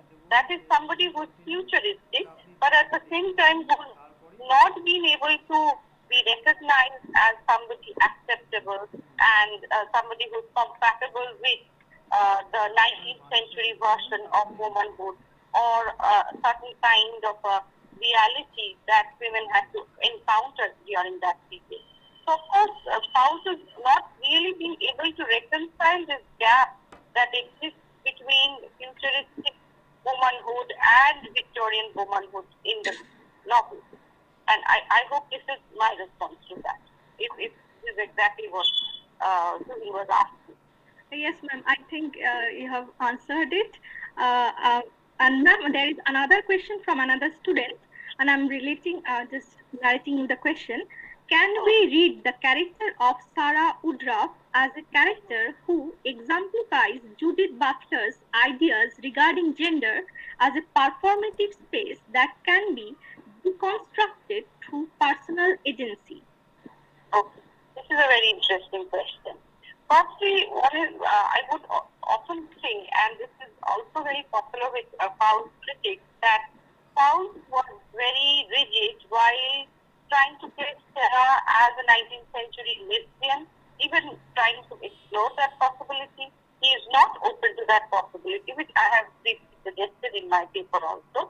And though he is giving a lot of agency and importance to the way Sarah tries to play around with the concept of the fallen woman and of course tries to become an emancipated new woman and has certain flexibility regarding the construction of Sarah's identity. And even as a novelist, he would often say that the novelist should not be omniscient and omnipotent and should not try to impose himself upon the characters, and that way Sarah is free like an existential character. And that by using that anachronistic philosophy of existentialism.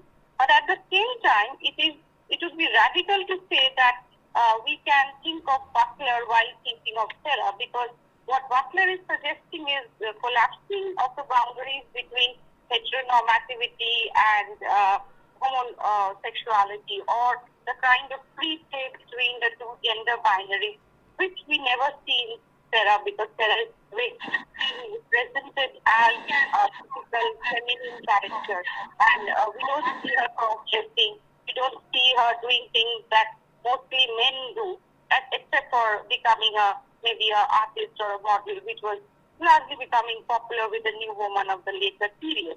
So in general, I think Butler would be difficult to apply Butler in case of a reading of Faust. It's a much more conservative novel. But Butler can be applied in reading several other neo-Victorian texts that have emerged much later and are much more, I would say, liberal and much more anachronistic, or in many ways they are trying to challenge the notions of gender and sex in the 19th century. Okay, that is a beautiful answer, ma'am. Thank you so much. We have another question from a student of ours, Konika Shoren, from second semester, and she has asked, Sarah offers a representation of myth or symbol within a male perspective on women. What is your opinion on it, ma'am? Yeah, I think it is very ambiguous. It is possible to say that Sarah is a very unique character. She has a sense of individuality and a very strong sense of self. She stands apart from all the conventional, typical characters portrayed in the novel, which are like, again, as I said, types. Either a good married woman or unmarried nubile, very virtuous maiden, or even widows, very puritanical widows, and even unmarried older women. These people are all types, and that way Sarah is not any of these types. And Faust has tried his best to represent Sarah in a very emancipated way, in a way in which it's written in 1969. So it's like in the wake of the sexual revolution in Europe and in Britain, there was this kind of an alternative thinking about a female character in the Victorian period. But when from the perspective of 2020, we are looking at a novel which is so old, we can always see that there has been a lot of fantasizing and fetishization of Sarah's character. And I remember when I was doing my PhD, I met Faust's second wife, Sarah, and she's also Sarah. And she told me that Faust has this kind of a fetish for this beautiful women with rolling eyes and sharp intellect, and he perhaps saw a lot of Sarah grew up in this Sarah whom he married later. And Faust also, even he's talking about his attachment with women, there's a lot of eroticization going on all the time. And so it's like that Sarah can be read as a typical mute figure, a mythical character who inspires men like Charles. He inspires and changes Charles. But at the same time, there are, as I have indicated, and most Faust critics and feminists have pointed out, that Faust has many limitations in terms of the way he conceives Sarah to many other historical novels that have emerged later. And they have perceived Victorian women in ways which are much more challenging and conformist and in many ways quite unconventional. Sarah, that way is a much more conventional character. Okay.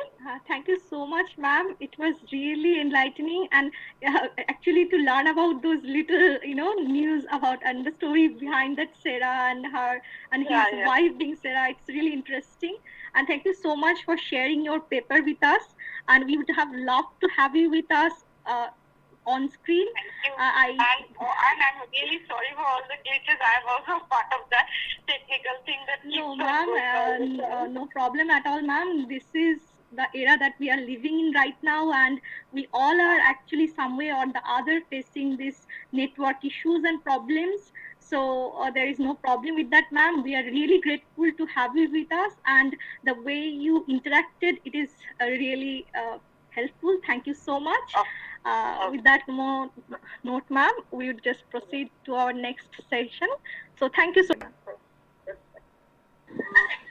Thank you, Modi.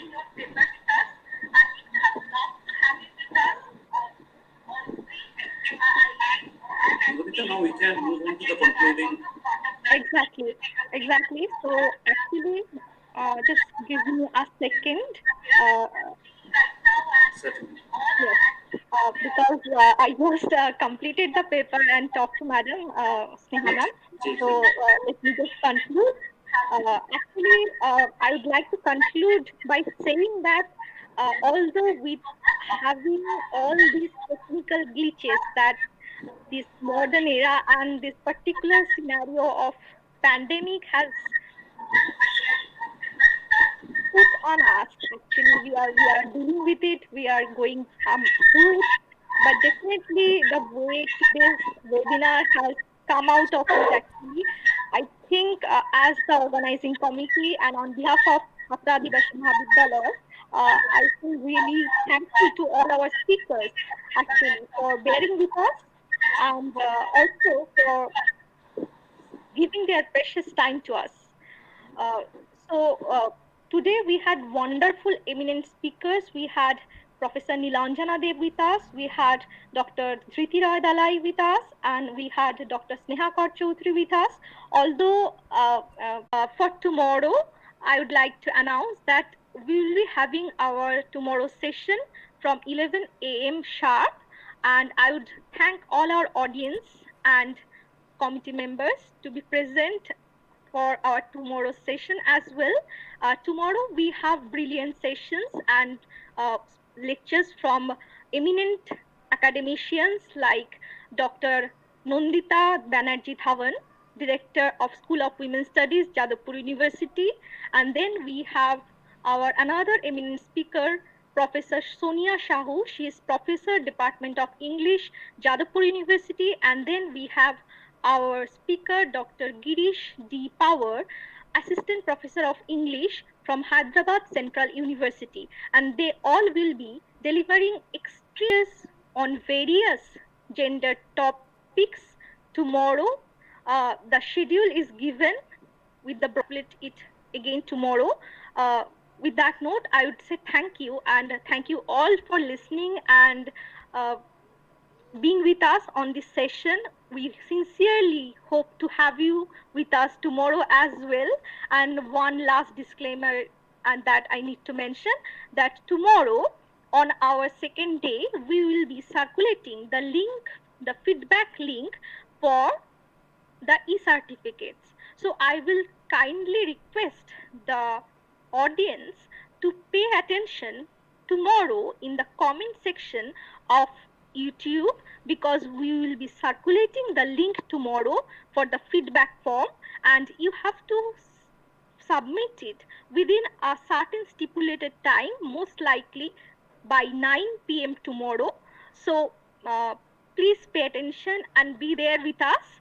We are looking forward to having all of you with us tomorrow as well to make this webinar a running success. With that note, thank you so much. Have a wonderful day. Goodbye. Thank you.